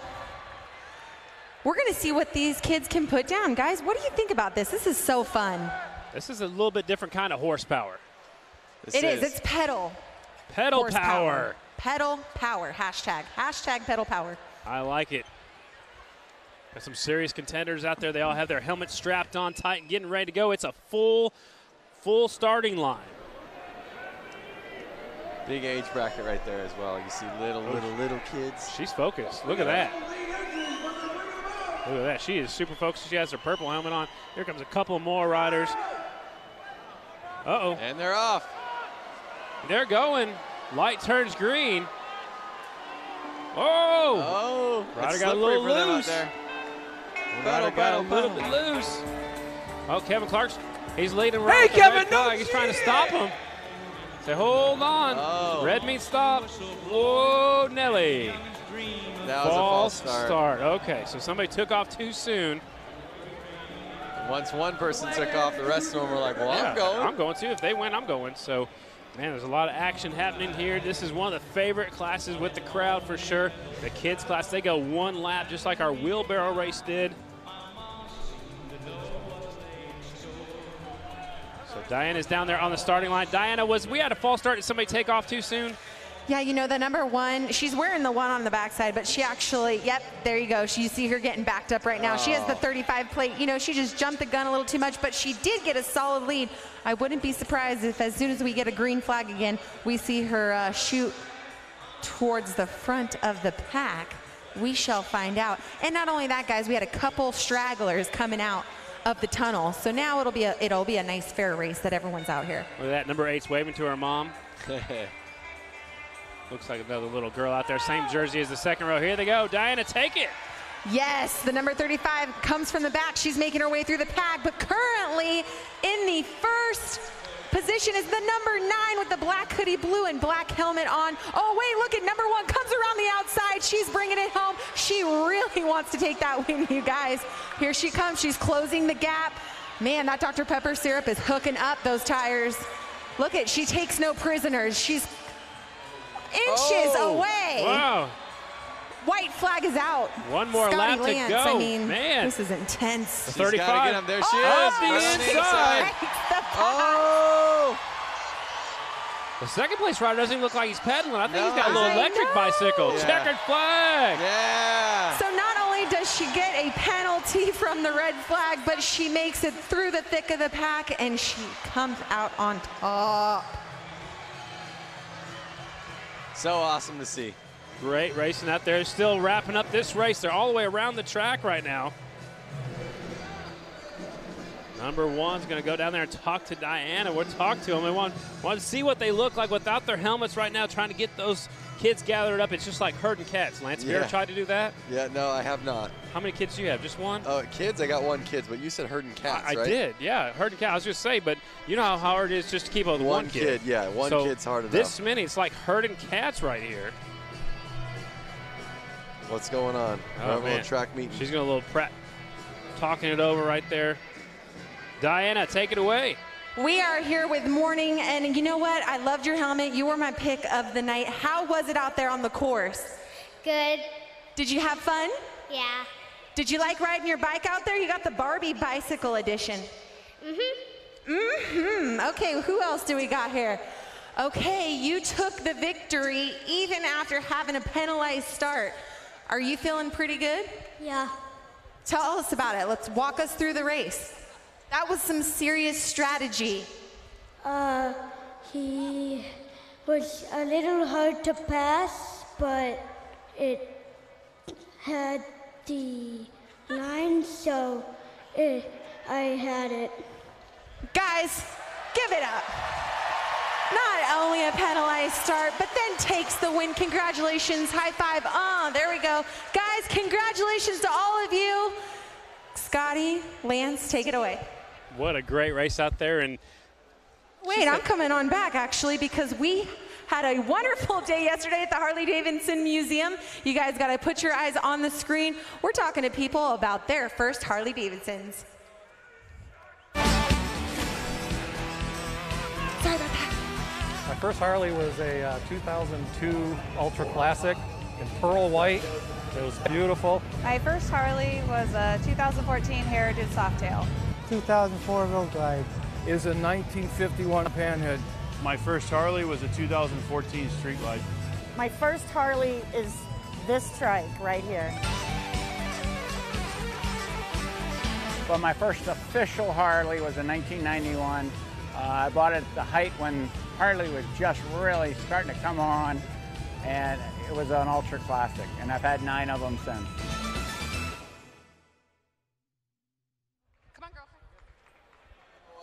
My first Harley, my first Harley was was actually when I was 16, right when I can get my license. I made a custom Harley. It was a rigid, and it had an Evo engine in it, and I used to ride it so much that the gas tank would fall off. I mean, I built it myself. And then finally, in 2013, I bought a Dyna. I still have that Dyna. I love it. It is tried and true. I've ridden to Sturgis on it. It's never going to leave my garage. I'm going to own it and give it down to my kids. Love it. Love my bike. I'm really curious who's watching this right now on Facebook Live. What bikes have What was your first bike? Do you have a bike? Do you want to buy a bike? What are you looking to get? My first bike was the 100th anniversary. It's a Softail Deuce, the black and gold. It was beautiful. I didn't want to let it go. I let it go. I got 2007 Harley-Davidson Street Glide, so that's what I have right now, and I don't even want to let that one go. Yep. All right, let's go trackside with Diana. Guys, you know what? The first Harley that I got to ride was a 98 Softail Custom. It was my mom's, and I'm not going to lie to you. I stole it at midnight. But anyways, I'm standing next to Bridget Whitwer. Amazing story that she has. She was here at Flat Out Friday back in February of this year. Tell us the story, because you were just watching the races, and now here you are. Look, you're getting ready to race. Yeah, so I was at Flat Out Friday last February up in the cheap seats, and I saw the Mad Dog class, which is the 125 or less youth stock frames. And I was like, oh my goodness, I could do that, and I want to do that. So that's why I'm here. And not only that, you have a child, from what I heard, son, daughter? Yep, my little son, LJ's 3. And she is putting it down, representing for us moms out there. Give a big round of applause for Miss Bridget here. Stay safe out there. Thank you so much for coming out to Flat Out Friday. Yeah, thank you. I'm excited. All right, guys, take it away, because we're getting ready to go back to racing. That is so awesome that she went from the stands last race, and now she's out there racing. I've been saying this every time I come here. I'm going out for the Boonie class. I hope someone lets me do it as well. But I'm back here on Facebook Live, and I am reading a couple people, all their bikes that they got. Eric Edwards' first bike was a 1994 Electric Glide. Ricardo Marino, my first bike was a Sportster 2005 1200 Custom XL. So cool to see riders on here watching the show that had started with Sportsters or started with road glides. I'm seeing tons of different years. 2006 from Eric Sterner. I even saw a 1958 Sportster from Rich Kreider. So it's just cool to see so many different year bikes. And again, Harley's been around for 115 years. It's incredible. And imagine to think, who bought a bike back 115 years ago, and could you imagine what they would talk about Harley today? It's got to be incredible. Incredible. So it's time for our brakeless main event. And in the rules for this class, there are 4-stroke motorcycles, no brakes, no suspension. The bikes are 1981 or earlier. We saw their heat race just a few moments ago, and they're getting staged up for their main event.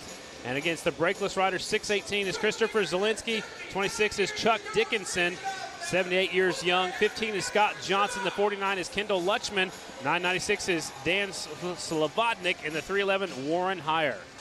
Getting set to go. Main event for our brakeless competitors. They're going to have to rely on stopping, letting off the throttle a little bit early, using the back pressure to slow them down.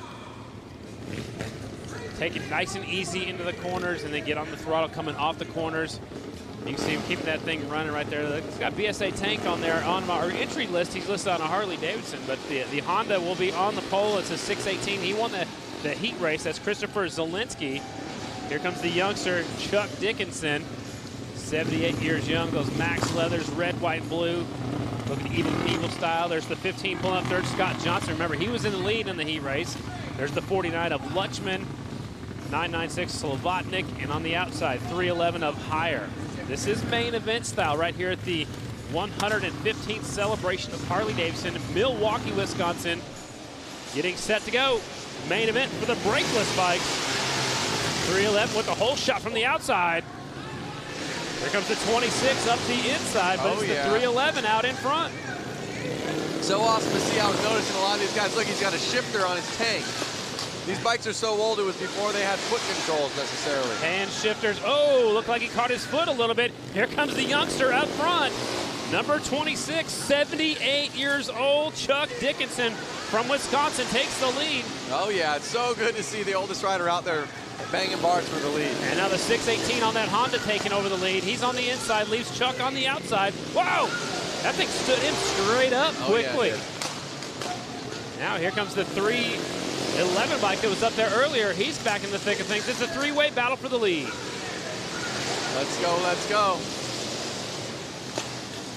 Are we going to see anybody play There you go. Oh! Yeah. Oh! He's down. Got into the back tire and went down. 311 Might have had the move of the race, taking the lead, but then the 618 threw it away, going for the lead. So it's the 311 out in front. Warren Heyer, Lannon, Wisconsin out in front. They keep going. Again, they keep going until they see Redder Checker. Looks like he's kind of on cruise control right now, the 311. The 26 is still right there. Chuck Dickinson trying to make things happen. Come on, Chuck. I want to see you on the top of the podium. Here he comes. He's up the inside. He gets by the lap rider. And he gets by the leader. Whoa! Running him wide. Come on, Chuck. You got this. Whoa, watch out. There he is. Chuck, the oldest rider out there in the lead. Taking the lead. Uh-oh, is somebody hurt? I think we might have a bad injury. Watch out. We'll keep on going until we see red or checkered. That's who the 311 got into, the rider that went down the 618. Yep. White flag for Chuck Dickinson. Come on, Chuck. You got one more lap. Let's make history 78 here. years old. I sure hope Diana gets to interview this guy. This is incredible. Checkered flag right there. Chuck. 78 years old. Good job. Good news is 618 gets back on his feet. A crowd comes to their feet here in Milwaukee. 78 years old. 26 taking the win. Chuck Dickinson. Remember, we talked to him on our way up here to the booth and asked him how old he was. I don't know if he exactly heard my question because I heard 70 and I heard 78.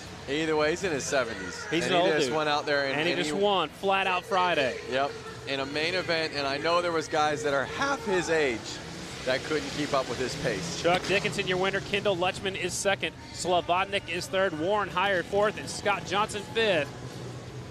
And we'll take a look at the accident. This was the battle. Oh, this is the leader when he gets into the right. He gets into the wall. Watch out. Wow. I think that might be the move of the race right there. We'll have to wait and see. That one was awesome. That might be the Sin 3. Oh, see, he got into the rider that was leading earlier. Right into his arm. That was the 618. So that, my friends, might be the Sin 3 slick move of the race. It might be the slick move of the night. We'll have to wait and find out at the end of the night. Man, that was our brakeless main event. They're going fast here in Milwaukee. Well, I'm hoping for the rider down. It looked like his hand got ran over maybe. So definitely praying for him and that nothing too critical happened. He's just got a bruise. He's getting a little bit of attention right now. They're also doing some work on the track right now, trying to get this little slick spot off of the racetrack right now. Everybody's all over social media, hitting us up, following us on Facebook Live. There's everybody, and their name is here. There's also lots of cool action at the museum. You went down there last night. I love the museum. I mean, I've been to Harley probably 10, 15 times now. I go to the museum every time I'm here because there's always something new. Love it. So the crowd's cheering because the young guys walking. There's a look at the museum right now. There's a concert going on. There are bikes lined up down the streets. Man, what a cool event here, celebrating 115 years of Harley-Davidson. That's a look at the museum down here closest to us. That's a live shot just down the road at the Harley-Davidson Museum. There he is, ladies and gentlemen. Chuck. He is right there in the middle of the track. I see a ton of fans on Facebook stoked for the old dude. Brent Elliott, hell yeah, old dude. Right on. There he is. It's incredible. Everyone's kind of getting into it and stoked for Chuck. Martina Barrera, way to go, Chuck. I think they sent him out here for an interview. I'm not sure where Diana's at, but he's down here waving at the crowd. The crowd went nuts when he won. Brakeless main event winner, number 26, Chuck Dickinson. Where's Diana at? We got to have her talk to him. I don't know. Hopefully she can make her way down. Chuck's right there in the middle of the track. Sounds like the bikes are already fired up for our next class. So, you know, the thing about Chuck is that inside, deep inside, he's young. That's right. You know, and he's staying young by doing things like this. I'm sure he could run circles around, you know, kids that are 15 years old. Absolutely. So he's still got a smile on his face, and he's doing what he loves. Up next is our Hooligan JV main event, ladies and gentlemen. Same rules as the Hooligan class. Getting set to go with our JV Hooligan. A little bit different. 04 Samson Bell, 315 is Lapsinski, 70 is Gregory Nelson, 715 is Rouse, 17X Samuelson, 81 is Schwenker, 19 is Stein, 603 is Swislowski, 618 is Zielinski. Harley-Davidson's in this one. Hooligan JV class. Again, I'm watching this stuff on Facebook, and it's just so cool to see everybody coming together and so stoked on Chuck. Like Terry Tilley said, 78 years young, it's just a number. That's right. So the riders are 18 years old or older, 1986 or newer, twin 750s, and no pros. And these are actually riders with 2 years or less race experience. This is kind of like junior varsity hooligan. That's what we're going to call it. They haven't quite made it up to the big hooligan class. This is the JV hooligan class, the up-and-coming riders. Less than 2 years racing experience on a hooligan. That's the class that I get to race. Next year? Yep. Who's going to announce with me? I'm going to put the mic on and be out there with the mic and my helmet. I like it. Explaining exactly how it is. I'm going to actually ask if I can do that. That'd be some real color commentating. Yep. Samuelson out in front, Steinke right there in second as they make another lap. It's the hooligan JV main event. Steinke in second, Schwenker in third, Zielinski right there in the fourth spot. 8 laps to go. This is a long one. This is. It's really going to put them through it. They got to get ready for the real hooligan class.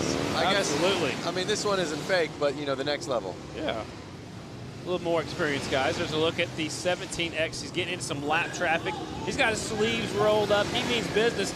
Look at his beard's going around the back of his helmet, just like when you're out there on the street. Yep. This is Bubba on the back of his jersey. I like that, too. But the thing that I'm noticing is Josh Samuelson, he's still putting down 9-second lap times. The hooligans are putting down 9-second lap times. Wow. I think he needs to get out there with the hooligan class. Is he sandbagging? He might have to move up pretty soon, but look how low that back tire is on that 17X. I think the low tire pressure is enables him to get better traction coming off the corners. Yep. 19 making a move for the lead, getting a little bit sideways. This is the battle for the leads. They caught up to some lap traffic. Uh-oh. Battle for the leads heating up. The 19 is there. Bubba got by the lap traffic. That rear tire looks almost flat, though. Maybe it is flat. Maybe just on the bottom. Good look at it. Zoom in right there. It's the last lap. Hooligan JV main event. Double checkered flag coming out. There's your winner. Bubba Samuelson taking the win. There's a good battle across the line for everybody else. Steinke will get second. Zielinski is third. Schwenker is fourth. And unofficially, I got Bell in the fifth spot. All Harley-Davidsons out here in the Harley Hooligan JV main event, throwing up the hang loose sign right there. Look at the beard hanging out. Yep. Fear the beard. Fear the beard. Samuelson taking the win. Steinke is in second. Zielinski is third. Schwenker is in fourth. And Samson Bell is fifth. Everything just got adjusted a little bit. I think they added Adam Rouse up there to fifth spot. Sawinski down to seventh is Bell. And now let's go down to Diana. Chuck Dickinson, I didn't get a chance to talk to you earlier, but oh my God, the things that you put your body through, and look, here you are, you're standing, walking, no problem getting back on that bike. You're amazing. Well, it was a lot of fun. These guys are very competitive. The floor turned out just perfect for me, and just a lot of fun. 3 years, the third year I've been here, the other years I've been out in the hay bales and never finished, so I just wanted to finish tonight. This is just super, and just all these people here. Well, everybody is cheering for you. That's got to make you feel good. Yeah, it's a lot of fun. It's just thank you for the interview. Well, you're very welcome, Chuck Dickinson. One more round of applause, you guys, just showing that age, there's no limit. Absolutely. Age is just a number, Lance. Yep. He did it. We heard that before. Absolutely. Again, I want to kind of go back to Facebook Live. I'm seeing Brad Galloway asked us, what are they racing on exactly? So for those of them that are tuning in right now that didn't get to hear the intro, they're racing on, well, it's a polished concrete, which is the standard floor of an arena like this. And they're actually spraying soda pop all over the floors. Just the syrup. Just the syrup. Right. Just to get a tackiness. Imagine when you step on syrup and it goes sticky on your shoe. Well, that's what they're riding on out there. So it is sticky, but then again, add in horsepower, add in speed. They're laying the bike sideways, and there could be some areas of this track that aren't as sticky as others. And it depends on where they're riding at, too. I think the more they ride on that Coke syrup, the more they ride on that Coke syrup, the stickier it'll get. That's Kevin Clark right there spraying the Coke syrup. I've heard it's Dr. Pepper syrup. Whatever syrup they use this year, that's what they spray on the floor. It's like a fine mist. Where that lands, it's got little speckles, and then you step on it, and you can feel it. It almost, you in years past, it almost pulled your shoes off. Yep. They sprayed a little bit lighter this time. It's still got some tackiness, but when you get off the racing surface, it's a little bit slick out there. Yep. Up next is our bike build main event. This is a fun class. If you weren't here earlier, the rules are Milwaukee High School have 100 days to build a Honda CL or CB 175 flat tracker, and they are off in a hurry. 35 is Ezra Brewski, 83 is Chadwick Dennis, the 11 is Patrick Michaud, 07 Kristen Lassen, that's Lady Lassen, a 65 Stephanie Herbs. Those are the riders in this one. Ezra Brusky, he's the one that pulled away in his heat, and now it looks like he's doing it again in the main. I've actually called a lot of his races. He races this All-Star National Flat Track Series as well as the Steve Nace Racing Series. And Ezra Brewski, man, he is fast. He's from Wisconsin, and he's so smooth out there. Yep. And he got to build that bike himself in school. Uh-oh, rider down. I'm wondering if we got that on film. I'd like to see what happened. Chadwick Dennis lost it over here in turn number 2. He's walking it back to the pit area. Only 3 bikes left on the racetrack. Brewski is out in front, Michaud in second, and Lady Lassen right there in third. She's a mechanic herself. She's a motorcycle mechanic, and she's awesome. Yep, well, all of these riders, I think, were mechanics on these bikes. Absolutely, they got to build their own stuff, exactly. Brewski out in front, kind of on cruise control right now. He's catching up to the back of the pack. Again, I want to, the viewers that are watching this right now, these riders had to build these bikes in school, and they got to bring them here. The teams had the same budget, work with volunteer mentors. The bikes are judged on appearance, performance, and of course, racing ability.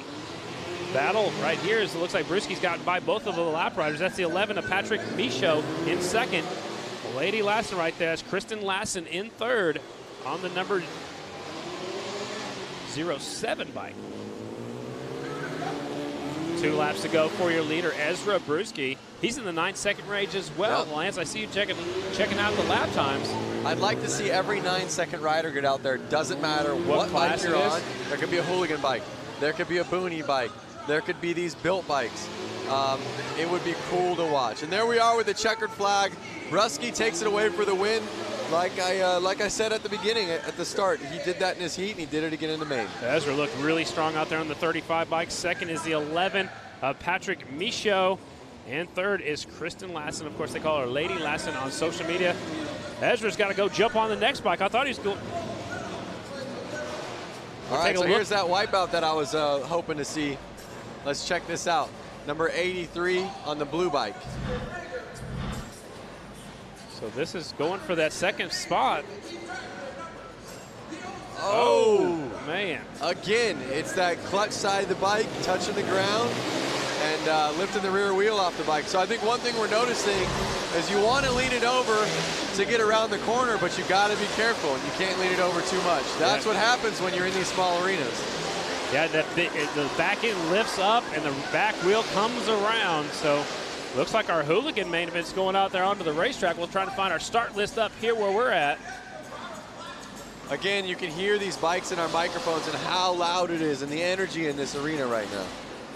Well, this is actually the open amateur main event, so let me get situated up here. There's your starting lineup. 89X is Blasky. 07 Ezra Brewski going back-to-back. 93 is Jeff Johnson. 90 is Brady Lang. 08 Zaria Martins, a female rider. 75 is Jacob McCutcheon. 06 Laurel Prock. 77 Marcus Rochlow. 95 Nathan Walschlager. 28 Ethan White. 240 Jeff Wick. And the 110 is Weingear. And here we go. Brewski's going back-to-back. This is our open amateur main event. Excitement levels picking up out here. Definitely the racing's picking up. There's more bikes on the racetrack. It's getting super exciting out here at Flat Out Friday. Light turns green, they're off. Oh. Down the back straightaway, it's the 90 bike out in front. That is Lang. Brady Lang is out front, number 90. Growing up, his amateur number was 00. Well, he starts moving up. He can't be 00 at the pro level, so he's put on 9 in front. So Brady Lang is out front. The 06 is right there in second. It's Laurel Prack. And then Ezra Brewski's right there in the third spot, who just won that last group. Yep. Now these riders are down to an 8-second lap time. So they're picking up. Rider in third just went down over there coming off the last corner. Still the 90 bike out front. Looks like his leg's trapped underneath the bike. You see his foot's underneath the foot peg. That's a tough break for him. We'll try to pick up. See that back wheel still spinning. Be careful. There's a look at your leader, Brady Lang. His brother will be racing tomorrow at Springfield. Oh, now the red flag is out. All right. I think it was just too unsafe to have the rider in the middle with all the track maintenance out there. He was right there in turn 4, right on the racing surface, so tough break for him. Ezra stops over there to talk to him, say, hey, man, that's good sportsmanship right there. Said, hey, I didn't mean to put you down.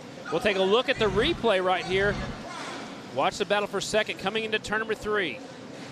07 goes up. Oh, so he hit the inside turn poles, right? See, there's little discs right there. Yep. 07 hit those, and that lifted his front wheel up, and he got in to the 06 right there. So 06 puts his hand up as he's going down. It's Laurel Prack, and again, he was trapped underneath that motorcycle. That's why the red flag came out. Was it good sportsmanship, or was he over there yelling at him, go, hey, dude, calm down? I think he was like, hey, man, sorry. You know, I'm sure they'll get to see it later and watch it later and regroup, but I think he is good sportsmanship. I know Laurel's a great kid, and he went over there to make sure his buddy was all right. And I know these guys race each other all the time.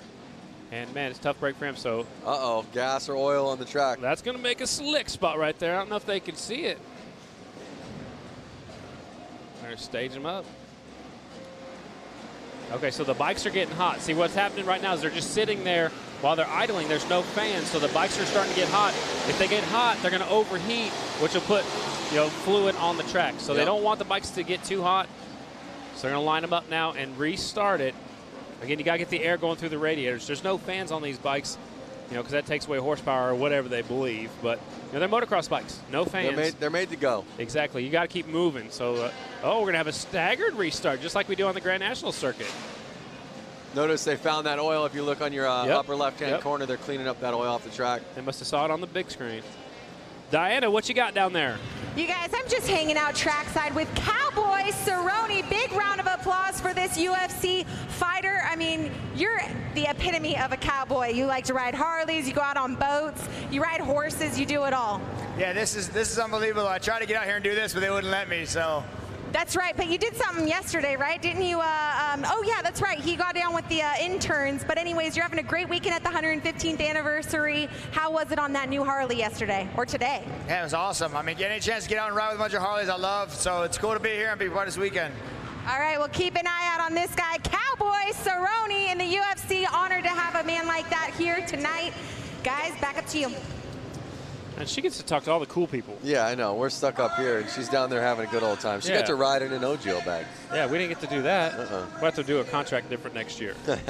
So we're having a staggered restart, ladies and gentlemen. They started this quite a few years ago on the AMA Grand National Flat Track Circuit. We do it on the AFT circuit as well. And Lance, this way, if the rider in front of you doesn't get going, you don't run right into their back tire. So you're staggered just a little bit sideways. Again, it's for safety. Yep, and it's fair to where they were in the last race before it got red flag. Absolutely. So you see Ezra's right there talking to Brady Lang. Brady Lang's on that 90 bike. Second is the 07 right now is Ezra Brewski. Johnson's right there in the third spot. That's Jeff Johnson from Edina, Minnesota. Lining them up. So the rider that brought the red flag, he's a few laps down. They're going to revert back at least one lap, but he's probably still going to be laps down, but he'll get the restart. He'll be at the tail end of the field. Yep. They keep bringing us more races, Lance, but I don't think we have this many left. Well, let's see. We got a couple left, but obviously I'm looking forward to seeing the hooligan racing, the goofball racing, pro racing. I like to see the women's main event, too. Yep. 5 laps complete, 7 laps to go. Open amateur main event. 12-lap main. Oh, look, he's telling them, scoot them back, scoot them back. Their bikes are all getting hot. I heard they started them. Yep. There's some fluid getting out there on the track, so that'll make a nice slick spot. Yeah, they're cleaning it up right now, so getting them staged up. Brady Lang out there. His brother Park will be racing at the Grand Nationals this weekend. Ezra's right there in second. He won the last class, and there you can see they've got to be careful how they get that off the track, too, because if they wipe it too much, it takes the sticky stuff off, which will make a slick spot. So it's either way. If it's wet, it's slick. If they dry it too much, it's going to be slick. So you got to do it just right.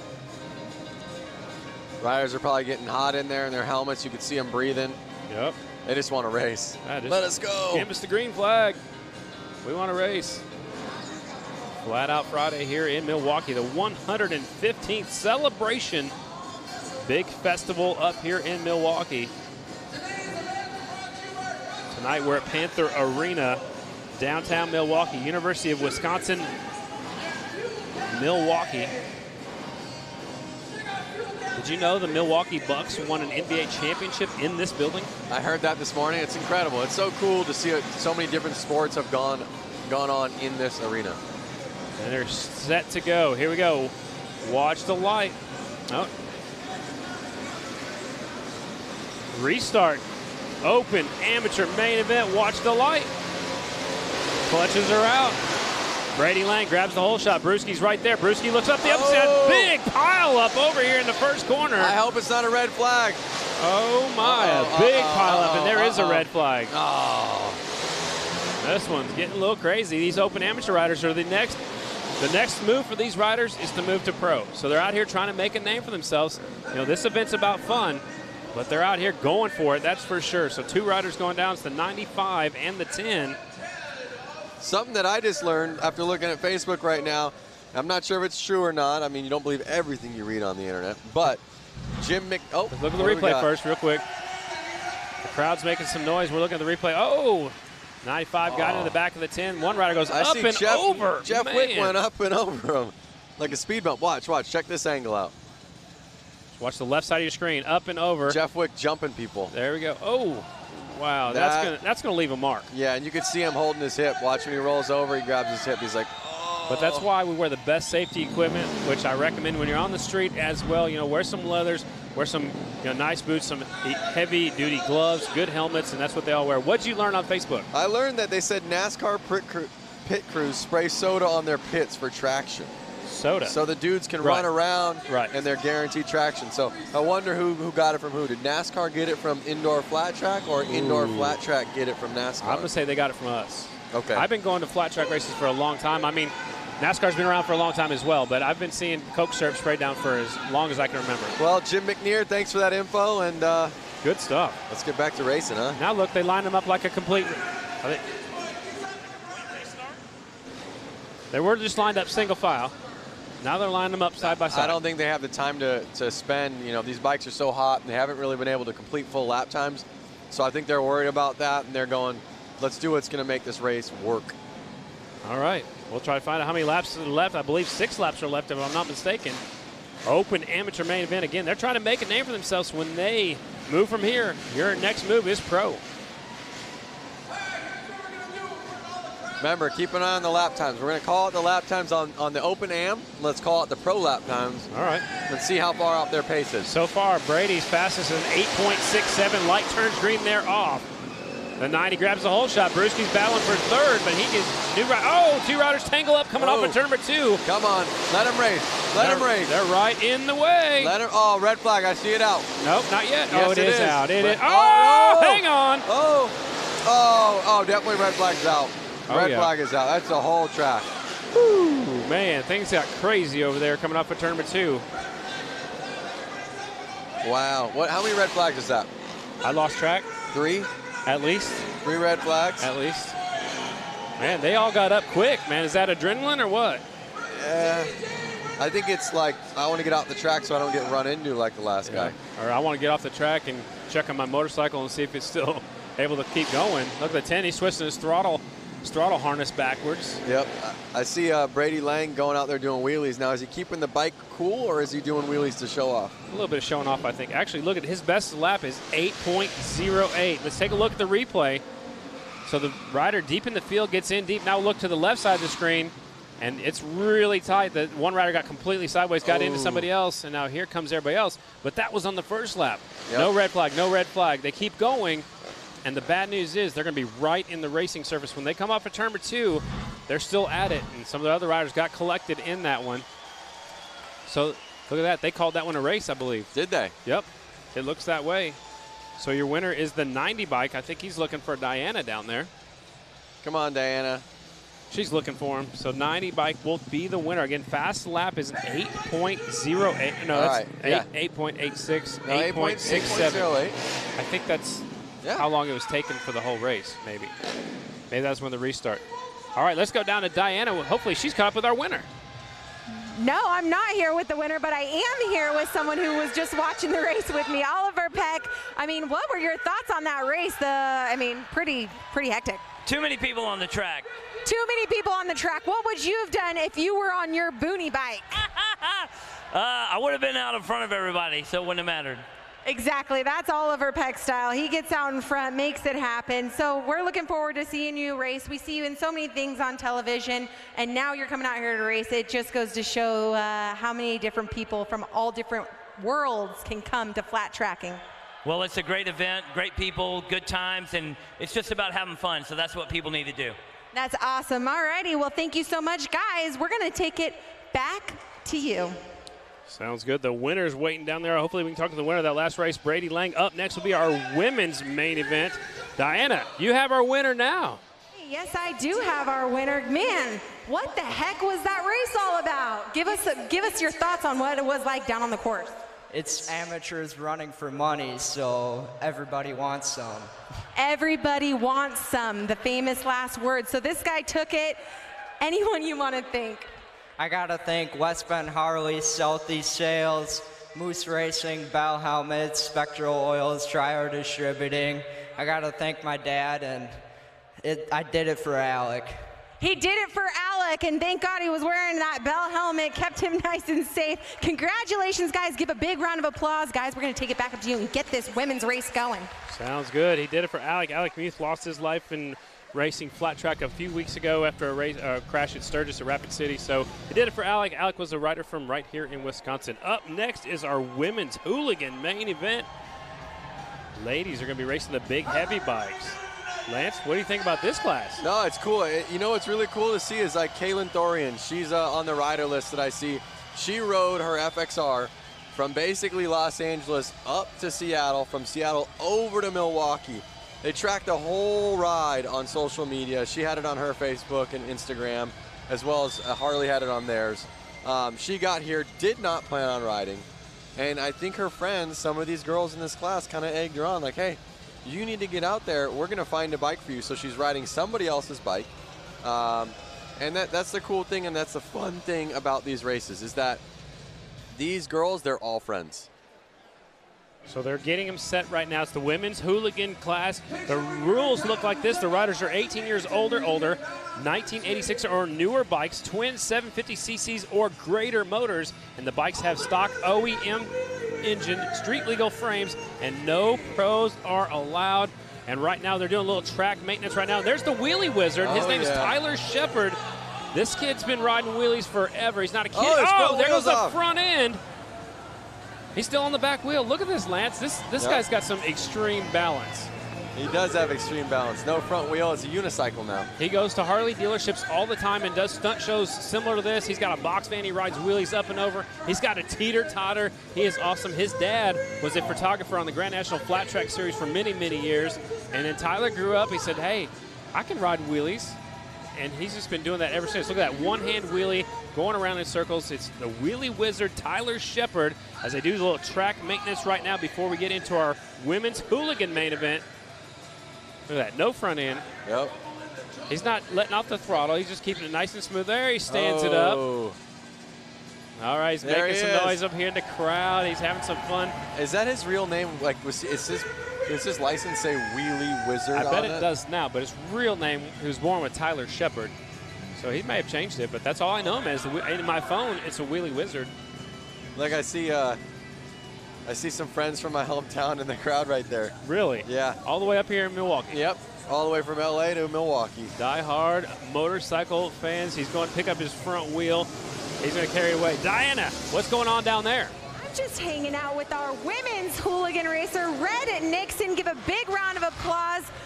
So as we're doing track maintenance out here and we're getting the Wheelie Wizard to, give us pure entertainment, tell us about your class and what bike you're riding. I'm on a Sportsman 1200, and I'm riding with a bunch of badass babes. We're just out here having fun, and hope you guys enjoy the show. What kind of inspiration can you give to another woman who wants to get into hooligan racing? Anybody can do it. Anybody. So they better get out here and do it. Hell yeah. All right, well, you heard it first from Red Nixon. Guys, these girls are about to lay it down after they lay down this rubber. So give a round of applause to these ladies. Thanks a lot, Diana. So what they're doing, that's a quad, Lance. It's got a Harley-Davidson engine in it. He's going out there and making sure there's no more moisture on the racetrack, putting down a little bit of rubber so these bikes, these females, can get a hold of the racetrack. That's awesome. I couldn't stop staring at that quad when it was in the pits. I thought you were going to get on and ride it for a little while. It's one of those things where you're just looking at it with a Harley engine in it and you want to ride it. Absolutely. Everything's cool with a Harley engine in it. Absolutely. Go-kart, motorcycle, doesn't matter. Quad, little cars. I wonder how hard it was to squeeze that into that frame. He probably had to build a whole new custom frame. Yep. Coming up next, our women's hooligans class. Again, the riders must be 18 years older, 1986 or newer motorcycles, twin 750 cc's, and that's not a twin. Uh-oh, what class is changing this? it up on me. Mad Dog main event. So we got all excited for our women's. This is our Mad Dog main event. 200 cc's or less, 100 to 200 cc's, 4-stroke bikes, riders 18 years old and older, a race for adults to be competitive at a more affordable level than open amateur class. So again, here's a look at the riders in the Mad Dog main event. 117, Scott Beck. 77, Wayne Evans. 01 is Brett Hankey, who won the semi earlier. 11, Zach Hittman. 75, McCutcheon. At 47 is Peter. 520 is Pipke. 17, Chelsea Samuelson.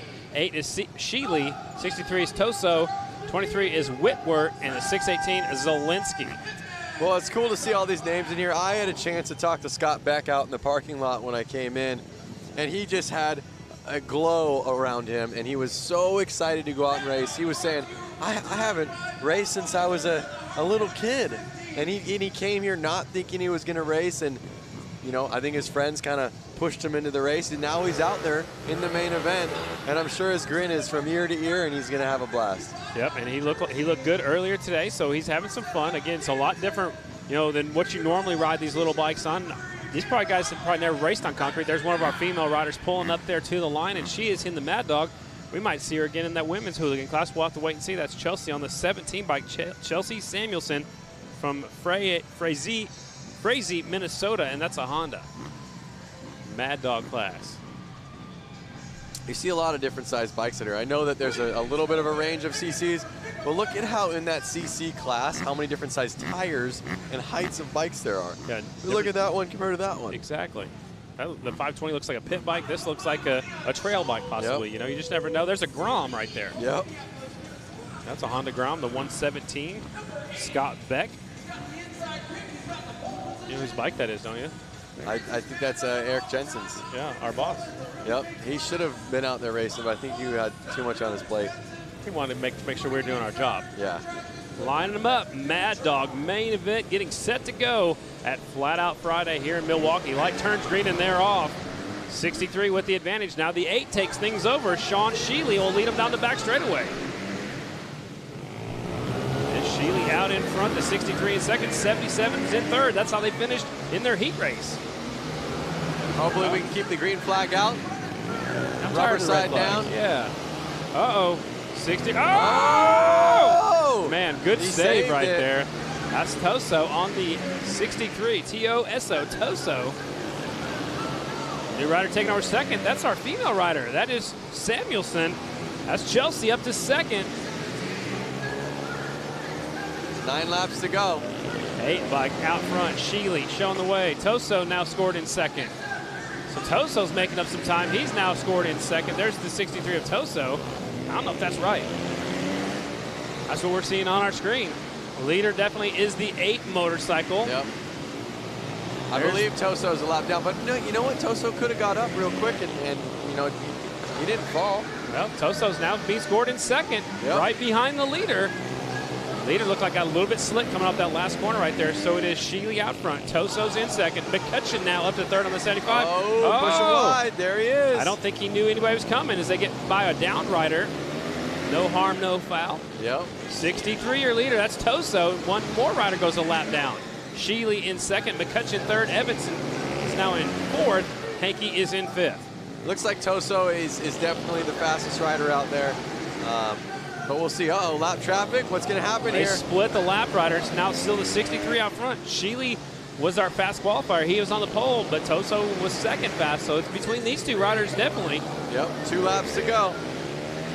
More lap traffic going around that Kawasaki. Here comes the 8-bike up the inside, using them as a pick. Not able to make the pass. There's more lap traffic just ahead, though. 63 and the 8. Another rider going facing the wrong way over there. It's a 75 bike trying to get him out of the way. Battle for the lead. 2 laps to go. Is Toso going to be able to hold on to it? I don't know. Last time you said you need to keep it on 2 wheels. They fell off, so we'll see. The 8-bike had to go over the inside corner markers. White flag is out. Last lap. Toso's going by 2 more lap riders. Nice pass right there. Toso's going to take the win. 8 will be second of Sheely. Everybody else coming across the line. That was our Mad Dog main event. Toso, your winner. Sheely, second. Wayne Evans is third. Fourth is Hanky. Fifth is Nathan Peter. Scott Beck is sixth. Hitman is seventh. Whitwer is eighth. And McCutcheon will settle for ninth. So tough break for some of our riders who went down earlier. I lost Chelsea. Chelsea Samuelson was up there in the lead for a little bit. Here's the battle for the lead. 63 trying to sneak up the inside. Watch out, watch out. It looks like you're about the high side right here. Somehow got unhooked from the rider in front of him and actually did not go down. It's a great save right there. Kept it up and caught back up very quickly. Take another look at the replay. This is actually the 63. He's definitely out in front, going around the outside. Here comes the 8, sneak up the inside. This is where they split the lap rider. The 8 looking up the inside. Toso just had a little bit more and shut the door on the 8 bike. I mean, they were at the end of the race, they were splitting a lap rider almost every single lap. And I thought that he'd be able to pull it, but couldn't make anything stick. Before we hear from more, let's go down to Diana. The Harley-Davidson 115th anniversary is here, and we're getting it started tonight with the Flat Out Friday races. Tomorrow at noon Eastern, we will be 30 miles north in Slinger, Wisconsin for the Harley-Davidson Hill Climb. 5 classes of bikes compete at Little Switzerland Ski Resort, where they have created not 1, but 2 hill courses to climb. The front side with multiple jumps and a mogul field to maneuver. Then the riders move to the back side of the hill for the 35-degree angled second run to really challenge their climbing skills. Again, that starts at noon Eastern here on Facebook Live. But we're not done there. What would Labor Day weekend be without a trip to the beach? I'm talking about Bradford Beach. Harley-Davidson has spent the last week turning this popular Milwaukee beach into a racetrack for the finale of our weekend celebration. 6 classes, including the Trog 45, Brakeless, Vintage Sportster, and Hooligan, will compete on this quarter-mile oval track on the shores of Lake Michigan. The Bradford Beach Brawl starts at 6 p.m. Eastern here on Facebook. A great weekend celebration, and we are bringing it all to you here on Harley-Davidson Facebook Live channel. I am looking forward to the rest of the evening and tomorrow's racing. It's going to be a lot going on tomorrow. There's still a lot left down here on the racetrack. Looks like our female hooligan riders are getting set to go with their main events coming up next. They look like they're excited. Look at that dancing. Getting set to go with our women's hooligan main event. That's Lady Lassen right there. She's got the #1 Harley jersey on. It looks like all these lady hooligan racers have the male hooligan racers as their pit crew. That's a smart move right there. I mean, get somebody to help them out that knows what to do, that knows what's going on, that's racing also. So give them some pointers and send them out there on their way. Again, our women's hooligan main event up next. Riders must be 18 years older, 1986 or newer engines, twin 750s or greater motors. Bikes have stock OEM tires and engine street legal frames and no pros. Diana, what's happening down there? You know, guys, watching these girls, giving me a little bit of motivation. You might see me back here in February on one of the hooligan. I might have the same setup, a hooligan as my pit crew, and then I'm just riding their bike. I think I might do it, guys. We're going to have to work on getting a microphone that we can all go out there and just race and do all this talking. Lance, I think that you're all talk, and I'm going to actually play the game. All right, well, we're going to talk to Eric and see if we can make this happen. I'll ride the pro class. And then you're not allowed to ride the women's. Scotty. Now it's me versus Diana. Now it's just you know what? It's going to be the MC's race. That's right. Eric said we can do it. So I'll ride the pro class. You two can go against each other. We're all just going against each other. The three of us, all of us have mics on, and we're all yelling, bantering, racing. All right. I'm in. That's what Flat Out Friday is all about, having some fun, that's right. Women hooligan main events getting set to go. The riders in this one, the 11 of Hannah Lang, the 66 is Red Nixon, 13 Ashley Wood, 38 Leah Orloff, the 3-bike Leanna Acevedo, 46 Kaylin Thorian, 79 Stephanie Sunker, and the 09 Kristen Lassen. That's Lady Lassen out there on the 09 bike getting set to go. Now I know Kaylin's definitely nervous out there. She texted me this morning. She's like, I don't know, everyone's gonna be making fun of me. I'm like, no, we're out here to have a good time. This is all applauding people. It's like, get out there, be courageous, have fun, and make it safe. They're going to give them a couple laps again to check out the racetrack. It's been a little while since they've been out there. Warm up their bikes, warm up the tires just a little bit. And we'll stage them up and turn them loose at the 115th Harley-Davidson Bash up here in Milwaukee. All these are Harley-Davidsons in the women's hooligan class as well. You see them slowing them down a little bit. I think they want them to take it easy, warm up the track a little bit, warm up your bikes, warm up your tires. We don't need anybody going down on these warm-up laps. We'll see how important the start is in this class. It's been very important in the other classes as well. And we'll see who has some experience on these big, heavy motorcycles. Twin motorcycles. All these are Harley-Davidsons in this one. 2 rows of motorcycles. Women's hooligan main event. It's awful quiet out there. All right, here we go. Yep. Starter says, watch the green light. Light turns green. Rider from the inside goes a little bit wide. Here comes second place up the inside. They are not letting off. Elbow to elbow right there. 38 out in front. Leah Orloff. And she's having problems. The 11 comes by. She was looking down at her gear shifter going, wait a second, why am I in neutral? Battle for the lead. Now it's the 11 and the 38. Can the 38 get back out in front? We're going to have to see what happens. They're on it. Last lap, 10.41. So you're right there. They're not too far off the pros. Nope. They really aren't.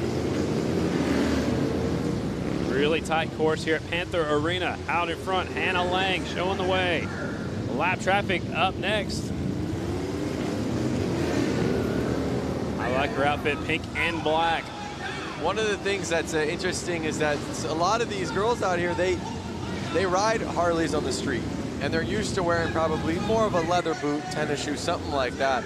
Now they're out there in motocross boots, and that's going to make the shifting and the brakes feel so much different. Absolutely. So picking up one of the riders over here that fell down coming off a turn before. They keep on going, though.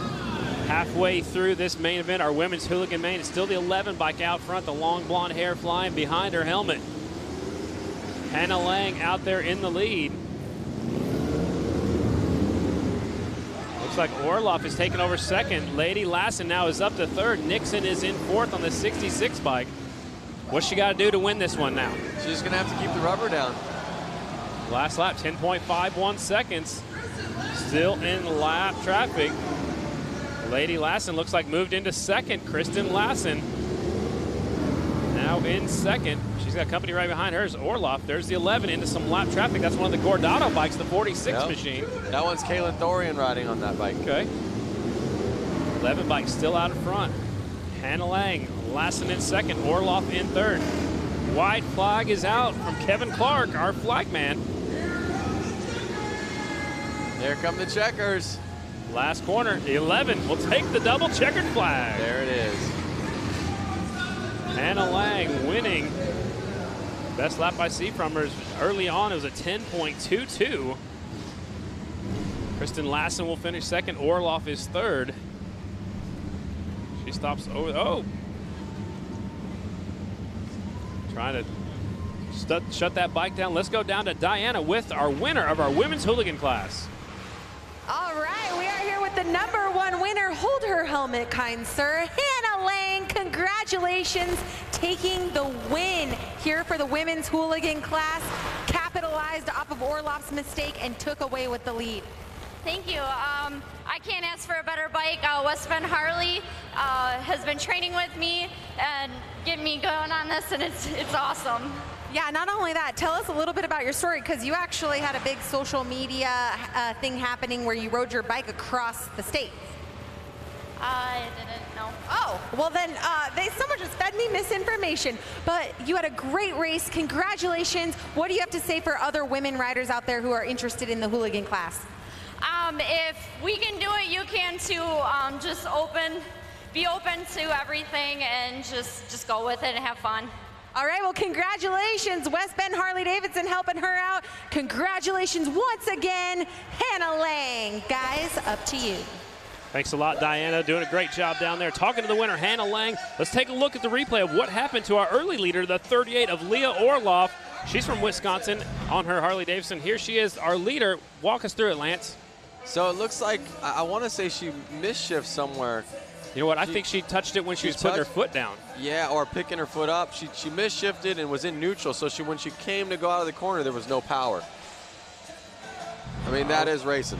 Tonight's broadcast is presented by Sin 3. Presented by Sin 3, real, pure, genuine, synthetic.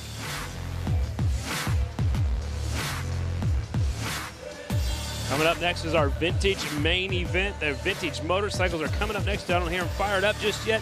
So let's go over the rules. Vintage rules, riders must be 18 years old or older. Bikes must have brakes. Engines are 1981 or earlier. So they got to be old motorcycles, not necessarily the riders, but the motorcycles must be from 1981 or older. Riders in this one, a bunch of them, ladies and gentlemen. The 88, Kyle Nagelkirk from Milwaukee. The 110 is CJ Weiniger. 89X is Robert Boleski. 17, August Zertsky. The 50 is Pete Skipworth. The 20 is John Erdman. The 13, Craig Schmidt. 99, Adam Munzinger. And the 08, Travis Kestel. Most of them are from Wisconsin. There's one rider from all the way from Schenectady, New York. There's one from Minnesota and one from Illinois. Everybody else is from right here in Wisconsin. Several Yamahas, 2 Hondas, and 1 Triumph out there in this one. Open vintage motorcycles. Lance, what do you think about riding a vintage bike on this tight course? I think it's fun. I think the thing is that there's so many different style bikes in the vintage class. Just like you were saying, there could be a Triumph, there could be a Honda, there could be a Harley. It's one of those things where there's such a cross of bikes that I'm not sure which one's going to be the best one out there. The light turns green and air off, some of them better than others. Leader got a little bit sideways. New leader off of turn number 2.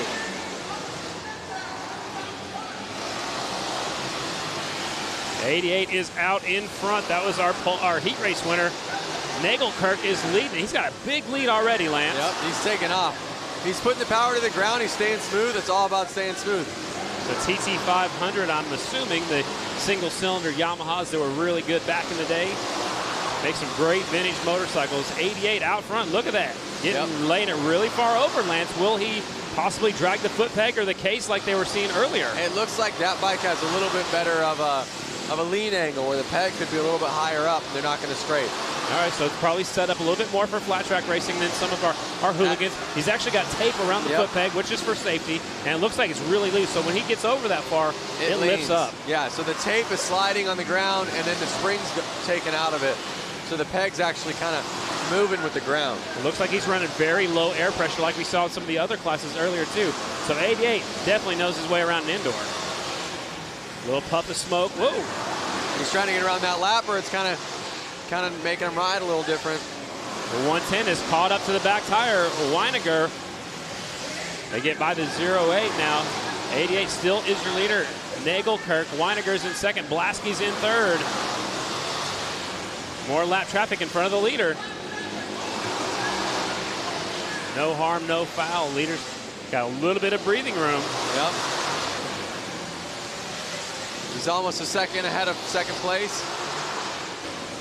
Trying to track like this is a lot. Oh, we lost a rider right behind the leader coming off of turn 4. That was the second place rider. That was the 110.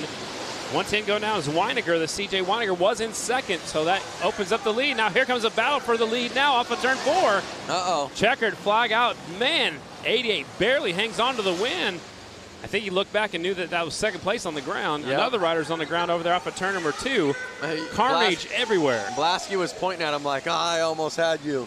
You know what? Look at the bike's leaking. It's hot. It's got oil coming out from it. 88 bike's got a lot of fluid. Oh boy. Yeah, the back tire is completely wet. That was probably set up so. Oh, Yeah. He set that up so the guys behind him. It was like a little like. That's why they all fell off on the last It lap. was like a little Batman trick. or Spy Hunter. Remember that video game? I don't. Before your time. Mario Kart. Let's go down to our winner down there with Diana. The number 88, Kyle. Oh, man, you got the win here. And then look at your bike. It's just leaking all over that Dr. Pepper syrup. But you had a great race, nonetheless. Thank you. That was a bit of a disaster. Right before getting on the track, I lost my rear brake. And I'd just like to apologize to the rest of the racers for slicking the track. Well, that was very kind of you to offer the apologies, but congratulations on that race. Open Vintage Class, this is your winner, the number 88. Guys, we're going to go back up to some more racing. Sounds good, Diana. Looks like there's going to be a little bit of track maintenance going on right now. Up next will be our women's main event, but, man, that thing was leaking oil that entire last lap, so that's why a few riders fell down. So it's going to take a little while to clean up the racetrack. Yep. 88 taking the win. What's going on social media?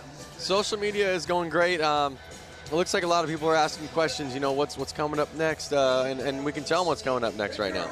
Like you said, you have the women's class main event, Boonie main event, Pro main event, the headliner, the Hooligan main event. And then an extra class, the Goofball main event will be how we wrap things up here in Milwaukee. I feel like the Goofball main event is just us up here talking. Goofballs. Well, maybe we should race the Goofball class next year. I'm racing every class now. Any class you can. Man, getting set to go with our women's class. Our rules for the women's class, obviously you have to be a female. Same rules as open amateur. There's a space for women to get more race time. It's electively chosen class also at the school. So the school here in Wisconsin, you can elect to be in this class. I like it. It's getting more women involved in flat track. Right now, there's just a couple on the Grand National Flat Track circuit. The most popular is Shayna Texter. She's the only female to win in Grand National competition. So what else is going on Facebook? Chad Mata is saying Hawaii is here with a shaka. Oh, yeah. Boy, I wouldn't mind being in Hawaii right now, though. But, yeah, as you see, still cleaning up the track. He's just got to blot it, like you said. Let's go back to down, see what Diana's got doing on the track.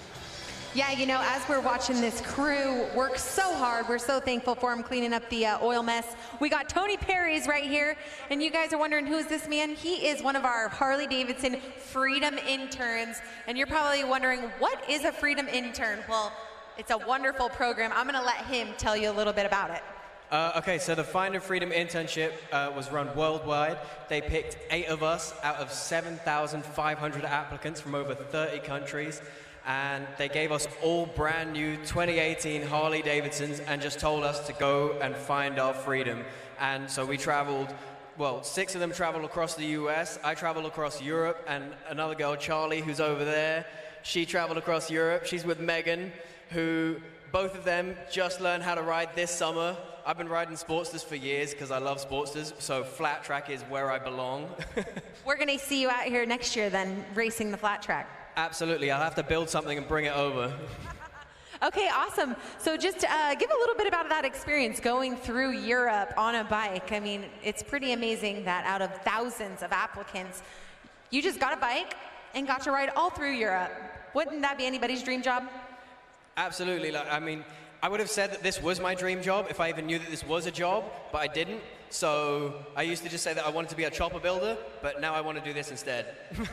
Awesome, amazing. All right, we'll give a big round of applause for Tony. We're so sad to see the Freedom interns go, and they're going to go off into the world here in the next, you know, what, week now. So, yeah, thank you so much for all you've done for Harley-Davidson. A big round of applause for this guy, and thank you so much, Tony. Guys, take it back up to you. Sounds good. Thanks a lot, Diana. It's awful cool to have these new programs to get people involved in Harley-Davidson and get people riding Harley-Davidsons and all across the world. Yeah, totally. And like he said, that is now his new dream job. He's already had it, but he wants it again. Absolutely. I couldn't imagine getting a bike and being able to ride through Europe. That'd be awesome. A lot of cleanup going on from that last rider who won the race, but they leaked a lot of oil. So what they're going to do is they're going to switch up the program just a little bit. Our pro motorcycles are going to come up next. They've got more experience, Lance. And I think it's good because the track's going to be a little bit slick out there. So they're sending the pros out next. We'll save the women for after that. It's funny. I'm back here on Facebook. Sorry, I was just looking at my phone.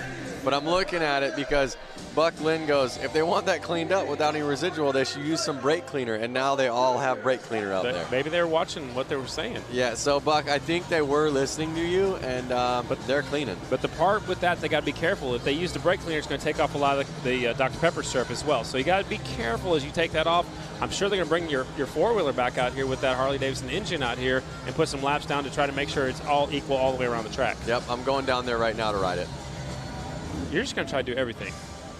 I told you. I already said that. I just signed me up for every class. So we got a lot going on still. We still have a lot more races. Pro main event is up next, and we still about to figure out if we're going to go back to our women's class. We also still have our hooligan main event, which is what we all came to see, the Harley-Davidson hooligan class. Goofball main event is how we wrap up tonight's program. And the women's is on here. We just skipped them, and there's your quad. I thought you were going down there. Well, they wouldn't let me. Because you had to stay here. Yeah, they locked me in. Is that why you have handcuffs on? To keep you right here? I'm handcuffed to the chair. Yeah, you're not leaving. You're not leaving. Exactly. So there's the quad, and Harley-Davidson engine in there. It's got a lot wider tires than all of our motorcycles, so he's going out there right now just to try to put some rubber down, try to make sure it's not slick where that oil spill was. So our pros will be up next, then our boonies, and then our women's main event. Then we're probably going to get into our hooligans and then wrap things up with our goofball main event. So lots of fast guys signed up for the pro class this year. There are 6 entries, it looks like, going to make it into the main event.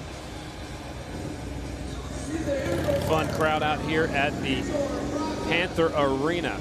University of Wisconsin, Milwaukee is where we're at, downtown. When we were here in February for Flat Out Friday, we were at the arena next door. Brought us back over here. They're building a brand new arena just on the other side of the Bradley Center. Man, there's 3 different choices here. Yep, that's for sure. One of the things, I was back again on Facebook checking out comments, and again, I want to see what you guys want to know. Do you have any questions? Where are you guys watching this from? You know, do you have a favorite bike out there that you're digging? Let us know. You have a favorite rider? Favorite rider. Favorite maybe person on the microphone, maybe you could just say we know who that is. She's like down there. Listening to Lance. Well, maybe they want to listen to Lance. Lance Corey? Yeah, Lance Corey. That's you. That's me. Hey. Hey. Yep. All right, let's see what Diana has going on down there on the track. I am standing next to Marko Lazarovic. All right, if you guys recognize him, that's because you saw him here in February in the inappropriate class. You're in the goofball class. The reason why I picked him out of the crowd, and I remembered exactly who he was because he has this beautiful cop uniform on, but he also has a really wonderful saying that I love. Say your saying. I said he fought the law, but the law won. The law won. That's how we do it for the goofball class. So we're going to see you here again for Mama Tried, am I right? Hopefully if work lets me off. Yeah, if his department, whatever that department is, lets him off. We got the donut police. He's making sure he hits the donut shop daily. So, guys, give a big round of applause for this guy. We're going to see him in the goofball class here shortly, and I hope to give you another winning interview. Guys, back to you. Thanks a lot, Diana. Having fun down there with one of our riders. He's got that banana in his holster. What do you find out on social media? I've just found a bunch of stuff out there.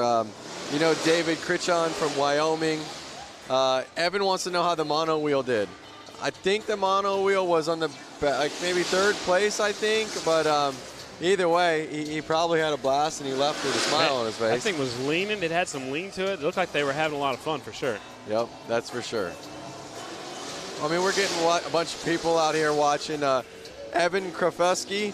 I want to say Hunter Howell. How did he do? Do you remember how Hunter Howell did? We've had so many classes, I don't recall that name. Yep. Again, they're working in the Dr. Pepper syrup right now with that quad, with that Harley-Davidson engine in it right now, making sure the track gets sticky enough. Pro main event coming up next. And then Robosaurus Rex says, I want to see more of the female flat trackers. We have another women's class coming up, and I believe 3 races. Absolutely. So pro main will be up next, then our boonie class, possibly the women's after that, then our finale, so to speak, the premier class, the hooligan class. A little extra encore will be the goofball class. So 5 races left out here at Flat Out Friday, downtown Milwaukee, Wisconsin, celebrating Harley-Davidson's 115th anniversary. Getting things worked in. Big day tomorrow. It's a big day tomorrow. Up on the hill climb. Yep. At noon Eastern. And then we go down to the beach. How about most of these riders are going to be racing all 3. I know the hooligans are. Wow. So we're going to have hooligan guys racing all the way towards the last race of the night. They'll be racing here till 9:30, 10 or something like that. Right. Waking up right when the sun comes up, going about an hour away, racing hill climb, loading their bikes up, riding or driving their bikes, I would imagine, over to the beach. Right. And then racing on sand. So indoors tonight, up on a hill tomorrow, and over on a beach in the evening tomorrow. That's a lot of racing.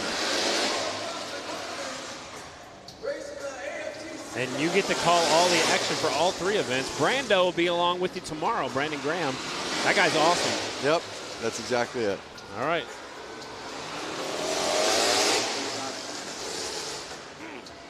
So it looks like one of the pro riders is out there checking it out, making sure it's okay. That's the 57 of Parker Lang. He's from Campbellsport, Wisconsin. He's racing the Grand National Short Track tomorrow night in Springfield, Illinois. That'll be where I'll be headed down there tomorrow. And Lance, look how low his rear tire is. Watch the 57 up. They can show it for us. That rear tire is really low. We can't see it right now because it's not under pressure, but when he was on the gas coming off the corners, it looked like it was squat. Oh. Yeah, it's really slick right there. Yeah. I'm surprised that they're not out there spraying a little bit more soap. I know it takes a while. Syrup. Syrup. Yeah. But it takes a while to set up, and then also when it's freshly on there, it is really slick. Really? Look at that. Some of our bicycle riders out there. What's up, guys? I think that's the winner of the bicycle class over there on the right side. Mama Tried on her shirt, Fuel Clothing on the front. Yep. Love it. Showing off the sponsors. Yep. Taking family photos. Yeah. Little punching going on. That's what brothers and sisters do, right? Or brothers? Yeah. I couldn't tell who's up there. Track is just about ready. Pro main event is next. It will be 6 laps. That's Parker Lang on the 57.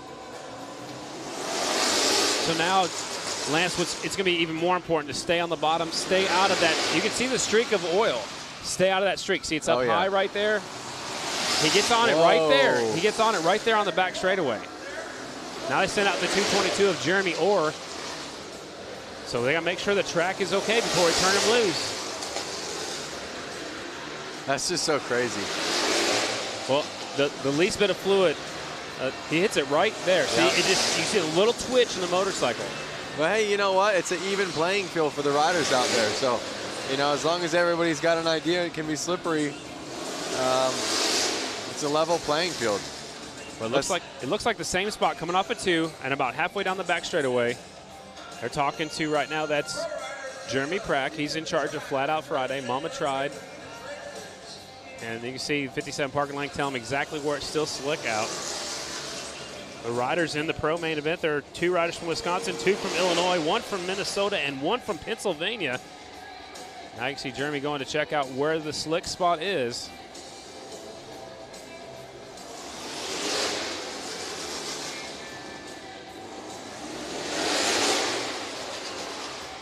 I think he needs to go a little bit wider out there, especially on the back straightaway. Yep. It's easy to see from up here. I'm sure, Lance, it's a lot easier to see from up here in our camera view down their trackside. It's probably not quite as easy to see that line of wetness. Yep. Or it was wet. It's oil, but.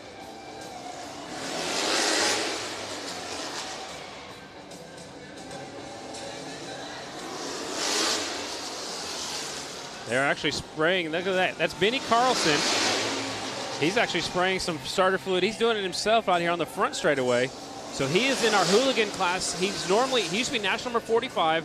Now he's running letter H. So wow, you just saw him kick it, and it looked like ice. It definitely looked like it slid out from underneath him. So the quad rider, he's out there on the back straightaway trying to continue going through the wet spots. Anything exciting on Facebook? You know, people are ready they want to watch racing, you know, and it's coming. Racing is coming back. They're going to make the track safe, and we are going to get underway. We're going to get to be able to see pros race. Boonies race, women's race, and again, the hooligans. And then a little bonus feature, the goofball class will be up last. Yep. There's the 222, that's Jeremy Orr. He'll be racing tomorrow night down in Springfield, Illinois. You can see all the track maintenance right now talking about it. They're stressing to get this fixed. Oh yeah. They're down there doing the best they can. They do everything they can to make the track safe for our competitors. And so we can put out a good show for you fans too. We don't want to see these people crashing. We want to see them duking it out in a fair race. Yep. So it looks like we're going to see 4-lap mains. They're about to get going. You see them holding up a 4-lap mains. And, you know, you better get out front. You better make it stick. And you better win. You better get a good start. Yep. You can't be slacking on the start. You got to get in the first corner first if you want to battle for the lead and battle for the win. So a 4-lap shootout. These are like, that's how long Dash for Cashes are normally. So it's basically a Dash for Cash, Dash for a trophy out here at Flat Out Friday. Pro riders, 57, that's Parker Lang. He won our heat race. 222, scheduled to start second. That's Jeremy Orr right there in our screen. Now he disappeared. 229, Kyle Weiss from Green Bay, Wisconsin. The 28, that's Blake Svensson from Bloomington, Illinois. And the 25, Shay Knuth from Bloomington, Illinois. And the 48, Cole Feely from Stanchfield, Minnesota. And he is on that Vanilla Cycles Honda. So there's your lineup right there again. Feely on the 48, Knuth on the 25, Parker Lang the 57, Jeremy Orr 222, Blake Svensson on the 28, and the 229, Kyle Weiss on that Honda. So again, 2 riders from Wisconsin, 2 from Illinois, 1 from Minnesota, and 1 all the way from Pennsylvania. Pro main event. So I'm sure they're going to give him a few laps to check out the racetrack, make sure it's safe. Here comes Jeremy Orr. There's 57, Parker Lang. You see Jeremy reach down there with his hand in his glove. He cleaned off the tire because they've been sitting over there where the bikes go on and off the racetrack collecting a little bit of dirt. The tires are tacky, they're sticky. He wants to make sure that tire's clean. You want to pick a winner in this one, or? Oh boy, that's tough, but I think I'm going to pick 57, Lang. All right. You can't pick him now. The local rider, you know, he's on his game right now. 222 is a very aggressive rider. I've watched him at the Ice Racing Series. I watched him on the Grand Nationals. 222 will be up there. Svensson is also another ice rider, the 28 bike. He'll be up there to the front. I mean, there's 6 of them, and honestly, I think any of the 6 can win. Yep. Look, he's smiling ear to ear. That's the 229 of Kyle Weiss. And like I said, a lot of these riders are making their way down to Springfield, Illinois for tomorrow night's race. They're telling them one more time, it's a 4-lap race, 4-lap pro main event. They're waiting for the 48 bike to get his bike fired up. It is now started. That's Cole Feely. Here we go, 4-lap main. That's what we've been waiting for. Pro-wise, light turns green, 57 grabs a hole shot, and they go wide. That opens up the door. Svensson in the lead, the 28 bike, your new leader. Oh, Svensson, stacking him up over there. Let's get him go. I want to see a green flag. New leader out front now is the 229 of Weiss. Kyle Weiss from Green Bay, Wisconsin. He's your leader. He's on the right side of our screen. The 229 is out front. Svensson in second on the 28. Svensson's got a little bit of chatter going in the corners. You pointed that out earlier as the white flag is already out. I don't think these bikes are set up for such a small track. And double checkered flag is out. Weiss takes the win. The Wisconsin rider will win it. Tough break for some of the fast guys from early on. Svensson will be second. Nice wheel stand by the 229 of Kyle Weiss. Just like you said, anyone here could take it. And that was kind of a shock, but Kyle Weiss, again, Wisconsin rider taking the win. Svensson second, Feely is third, Parker Lang is fourth, Shay Knuth is fifth, and Jeremy Orr, the rider that went down, will be sixth. There's the look at the finishing order. Weiss, Svensson, and we'll look at the restart right here. It's very important. Parker Lang had a good shot. He gets in the corner, but he gets in too deep, and they just can't get turned right there. And it takes 3 fast guys up to the high side. Svensson had the lead for just a moment on the 28 bike, and then what happens here? 229. Oh! Gets pushed wide. That was a nice move right there. That might be the move of the race. A nice clean move by the 229 to take the win. Up next, what do we got here? Our Booney main event. This was the jump's back on the track. Oh, the jump's back. Now you want to get back down there, don't you? Let me out. This was one of our biggest classes. The Booney rules must be a pull start engine, a rigid frame, and full AMA riding gear is mandatory. Your starting lineup looks like this. 01 is Brent Hankey, 35 David Kilkenny, 30 is Jason Warnke, 101 JJ Flaherty, 99 Adam Munzinger, 75 is Jacob McCutcheon, 13 Ben McGinley, 24 is Alex Polson, 142 is Holbus, who's been having a good night so far, just hadn't had the results. 7 is Linsowski, 76 is Oliver Peck, and the 777 is Mascari. Here we go. This is going to be an exciting one right here. Look at them warming up their tires, getting ready to go. We're going to see any wheelies off the bat like we did in the semis or the we heats? had like 4 of them, didn't we? And we saw wheelies in almost every one of them. Yep. Centrifugal clutches, so there is no hand clutch. They got to, just grab a handful of throttle and hope that thing gets going. You can see some of them might start running. The rider in the back's trying to get the crowd fired up. I love it. Booney, main event. Staged up and ready to go. And they're off. 0-1 from the inside, grabs the whole shot. 45's on the outside. Well, that's Flaherty, but he's normally 45. Yep. He's got a different number on this Booney bike. 101, your leader. They all passed the jump on that one. I would too on the first lap because they're all bunched up together.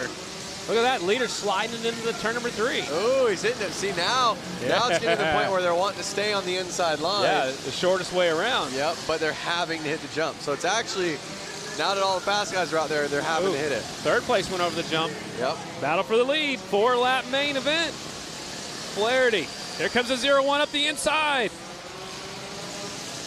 Checkered flag is out. JJ Flaherty takes the win. There it was. Kilkenny second. Hankey is third. McCutcheon is fourth. What a race right there. Kilkenny's got that bright green on there. Kilkenny's going back to his motorcycle. Look at that stand-up wheelie from your winner. JJ Flaherty taking the win. Kilkenny second. Hankey's third. McCutcheon fourth. Warnke is in fifth. Let's look at the last lap. Last lap, last corner. JJ swings wide. Here comes the 0-1, sticking a wheel up the inside. Not able to make the pass. And Kilkenny gets that second spot away right there and come to the line. Love it, man. They need to just put a whole row of those wooden jumps, like a forced whoop section. Yeah. They have to go bop, bop, bop, bop. That'd be interesting for sure. Up next, what we got here, our women's main event. We had 4 entries in this one. We got a KTM, a Vor, a Honda, and a KTM. So 2 KTMs, and your riders are the 11 of Hannah Lang. We saw her win the women's hooligan class earlier. 08X Kristen Lassen, Lady Lassen on the 08X, 08 Zaria Martins. So she borrowed a bike from Zaria, and the 17L Leah Orloff, and she is on a Vor. You heard of a Vor? They had those quite a while back. I have never heard of them. I actually was thinking it was misspelled something on them. Chris Carr actually rode a Vor back in Grand National competition. Okay, so it's that flat track looking bike right there. Yeah, there you go. So we got 4 for 4, 4 laps, 4 girls, and they're about to start. And they're off. 08 grabs the whole shot. Zaria Martins will lead them off of turn number 2. There they go. And the green flag is out. Looks like she's got bark busters on there. I think that's a good move. You know, like you're going to go trail riding? Yeah. That's a little, intimidates your fellow riders out there maybe. Halfway flags are already out. It's Zaria out in front. She always has a big following when we're up here. She's from Fond du Lac, Wisconsin, just up the road. Yep. Zaria out in front. On the gas, white flag is out. 1 lap to go. Last corner, here's your winner. Zaria Martins will take the win. Nice ride right there. She was impressive. Lady Lassen is second. Orloff is third, and Hannah Lang is fourth. Yep. 9.1 second lap time for Zaria. So not even a second. The pros weren't a second faster. Is that correct? I missed the pros, but I know for sure our open amateur was 8.67 for sure. So not even a second. Not even a second. It's going fast for sure. Zaria Martins taking the win. Lady Lassen second. Leah Orloff is third. And Hannah Lang, who won the women's hooligan class, she will take fourth here in our women's class. It's time for our main event. It is. Time for hooligan. Hooligan main event.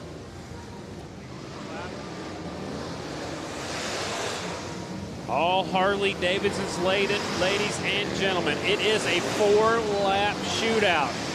So if you didn't win your heat race, you're starting further in the back. So remember, you had to win your heat race. If you didn't win your heat race, you had to win your semifinal. So all these riders have won a race.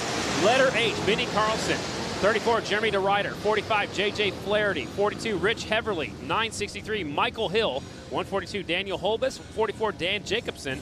35, David Kilkenny. 182's Hunter Klee. 97, Louis Lauder. And the 11X, Jason Schreffler. Again, these riders had to win a race to get here. That's just an incredible feat, and I don't even know who to choose because, again, like you said, they are all winners. We saw them all race great earlier this evening. So how do you pick somebody? I don't know. I mean, anybody can win this one, just like we said, the pro class. The 6 riders on the front. They have but if, let's say, 42 runs them wide, like in the pro class, someone in the second gate's going to be able to slide right in. Right on. And game over. Rider we're looking at right here, the letter H. He's been national number 45 is Benny Carlson. He had a national number for a while. He's done supermoto. He's road racing, flat track. And here we go. Hooligan main event. It's the 42 getting the whole shot. That is Rich Heverly. Uh-oh. That's bad news for everybody else. The H is right there, though. That's Benny Carlson. He's got the fringe off of his leathers. I love it.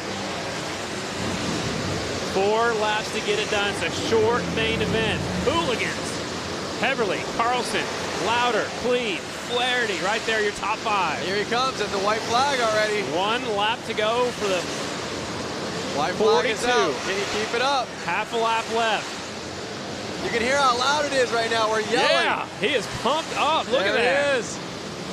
Checkered flag, double checkered flags for everybody here in our main event. JJ Flaherty comes up a little bit short. Heverly taking the win. Rich Heverly on the 42 bike taking the win. Benny Carlson second. Louis Lauder third. Hunter Klee is fourth. JJ Flaherty settles for 5th. A lot of these guys doing some burnouts. There's Kilkenny on his Sportster. That's what they came to see, man. The Hooligans. Uh-oh. They're going to ruin this place. They got some help. They're going to have a smoke show. Remember, we still got 1 more race to go, so I know Diana's going to talk to our winner here in just a second. I know it's awful loud to talk to anybody. Man, they're having some fun. There were one of the tires that looked like, man, just went. Yeah. All right. 1 more race to go. See some of the oil on the back tires of some of those bikes as they were letting it all loose out here. Let's go trackside once again to Diana Dahlgren. Hey guys, so we are down here with the winner, and you know, this is such a big ordeal. You are the Harley-Davidson Hooligan winner of the 115th anniversary weekend. This has got to be a special moment for you. This is the biggest win I've ever had by far, to do it in front of all these fantastic Harley-Davidson fans. Harley-Davidson throws one kick-ass party, and I'm glad to be a part of it. Well, congratulations. Give a big round of applause. Rich Heverly taking the Hooligan win here this evening. Guys, back to you. Man, he was excited, and he had every right to be. He beat some really fast guys. He not only won his heat race, but he won the main and looked dominating in doing so. No, I mean, when the gate dropped, basically, or the light went off, he took off, and he left them. And that's what you got to do. You got to get a good start. You got to, not look back. He did everything he had to do and took the win in our main event. But we have a little extra class coming up next. Yep. They're actually using a leaf blower to blow off all that extra rubber that some of those hooligan guys left behind. Yeah, and the arena is now filled with smoke. And look at this. It's the goofball main event. Any motorcycle not traditionally raced, riders 18 years old and older, and that one-wheeled bike is out here that they were asking about on Facebook, so we'll see how he does. This is his main event. There it is right there. Yep, mono wheel. Mono wheel. So it is time for our goofball main event. The riders in this one, 72, Ronnie Zastrow. 707, Marco Lazurvik. 963, Jim Leslie. 322 is Brian Martins. 15, Scott Johnson. The 3 is Hunter Howell. 777, Alejandro Garrido. 75, Karina Strack. 12, Adam Zeller. 73, Travis Fryer. 49, Kendall Lutchman. 17, August Zaraski. Riders are in this one from all over the place. Most of them are actually from Wisconsin. 1 from Florida, it looks like.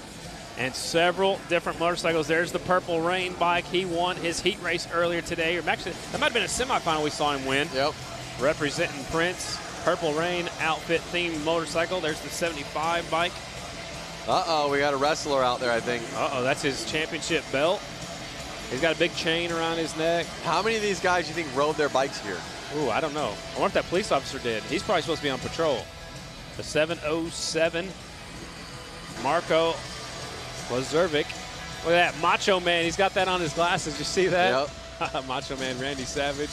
That's a unicorn bike a little bit to the left right there. The big unicorn sticking off his side. There's another wrestler.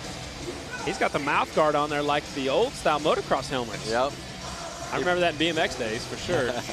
That's a lot before my time. Oh, come on now. You're not that much younger than me. Born in 1990. Stop it. 1990. Just a puppy. Line them up. I love the smell of burnt rubber. Yeah, it's smelling real good right here. 4-lap main event. This is the final race of the night, the goofball main event. The red lights are on. It's time for our crazy main event. Light turns green and they're off. Prince grabs the whole shot. He'll take him down the back straightaway. I think Prince is going to take it away on this one. Well, I don't know. That abdominal snowman was looking pretty good himself. A little wheel chatter. Here comes the police officer. The lights are on. He's up to second. Uh-oh. Notice how they're racing in the dark, kind of. I mean, it's got to be hard to see down there. Well, it's kind of red. Police officer's got his lights on. The leader's already down the back straightaway. Look, there's a kind of a dune buggy looking thing they just went by there. Look right there. Yep. That's a trike. It's a trike. There goes your leader pulling the front wheel down the back straightaway. Last lap. Yep. Here he comes, final corner. Prince will take the win. Yeah. Love it. Police officer comes up a little bit short here in the main event. Zastrow taking the win. Man, what a cool race it was. He's going to stop over there. That is Zastrow on the number 72 Prince-themed motorcycle. Zastrow, your winner. Lazervic second. Zaraski's third. Martins, Fryer, Desile, Zeller, Johnson, and Garrido, and Strack rounding out your top 10. That was the last race of the night. I believe Diana is going to catch up with our winner down there in just a second.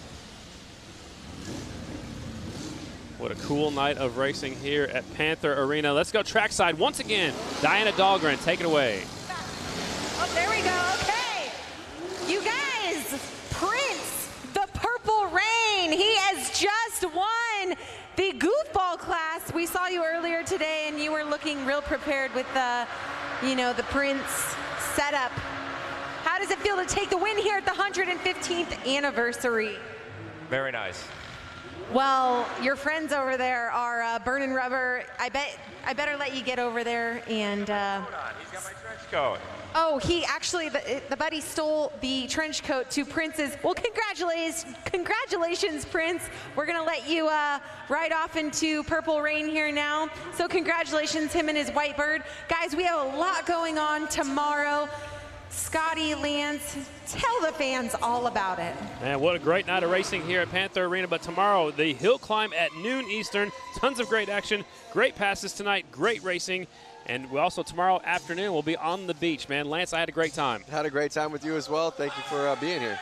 That's it for us. For Diana Dahlgren, Lance Corey, I'm Scotty Dubler saying good night from Milwaukee, Wisconsin. Thanks for watching. We'll see you guys tomorrow on the hill and then tomorrow afternoon on the beach.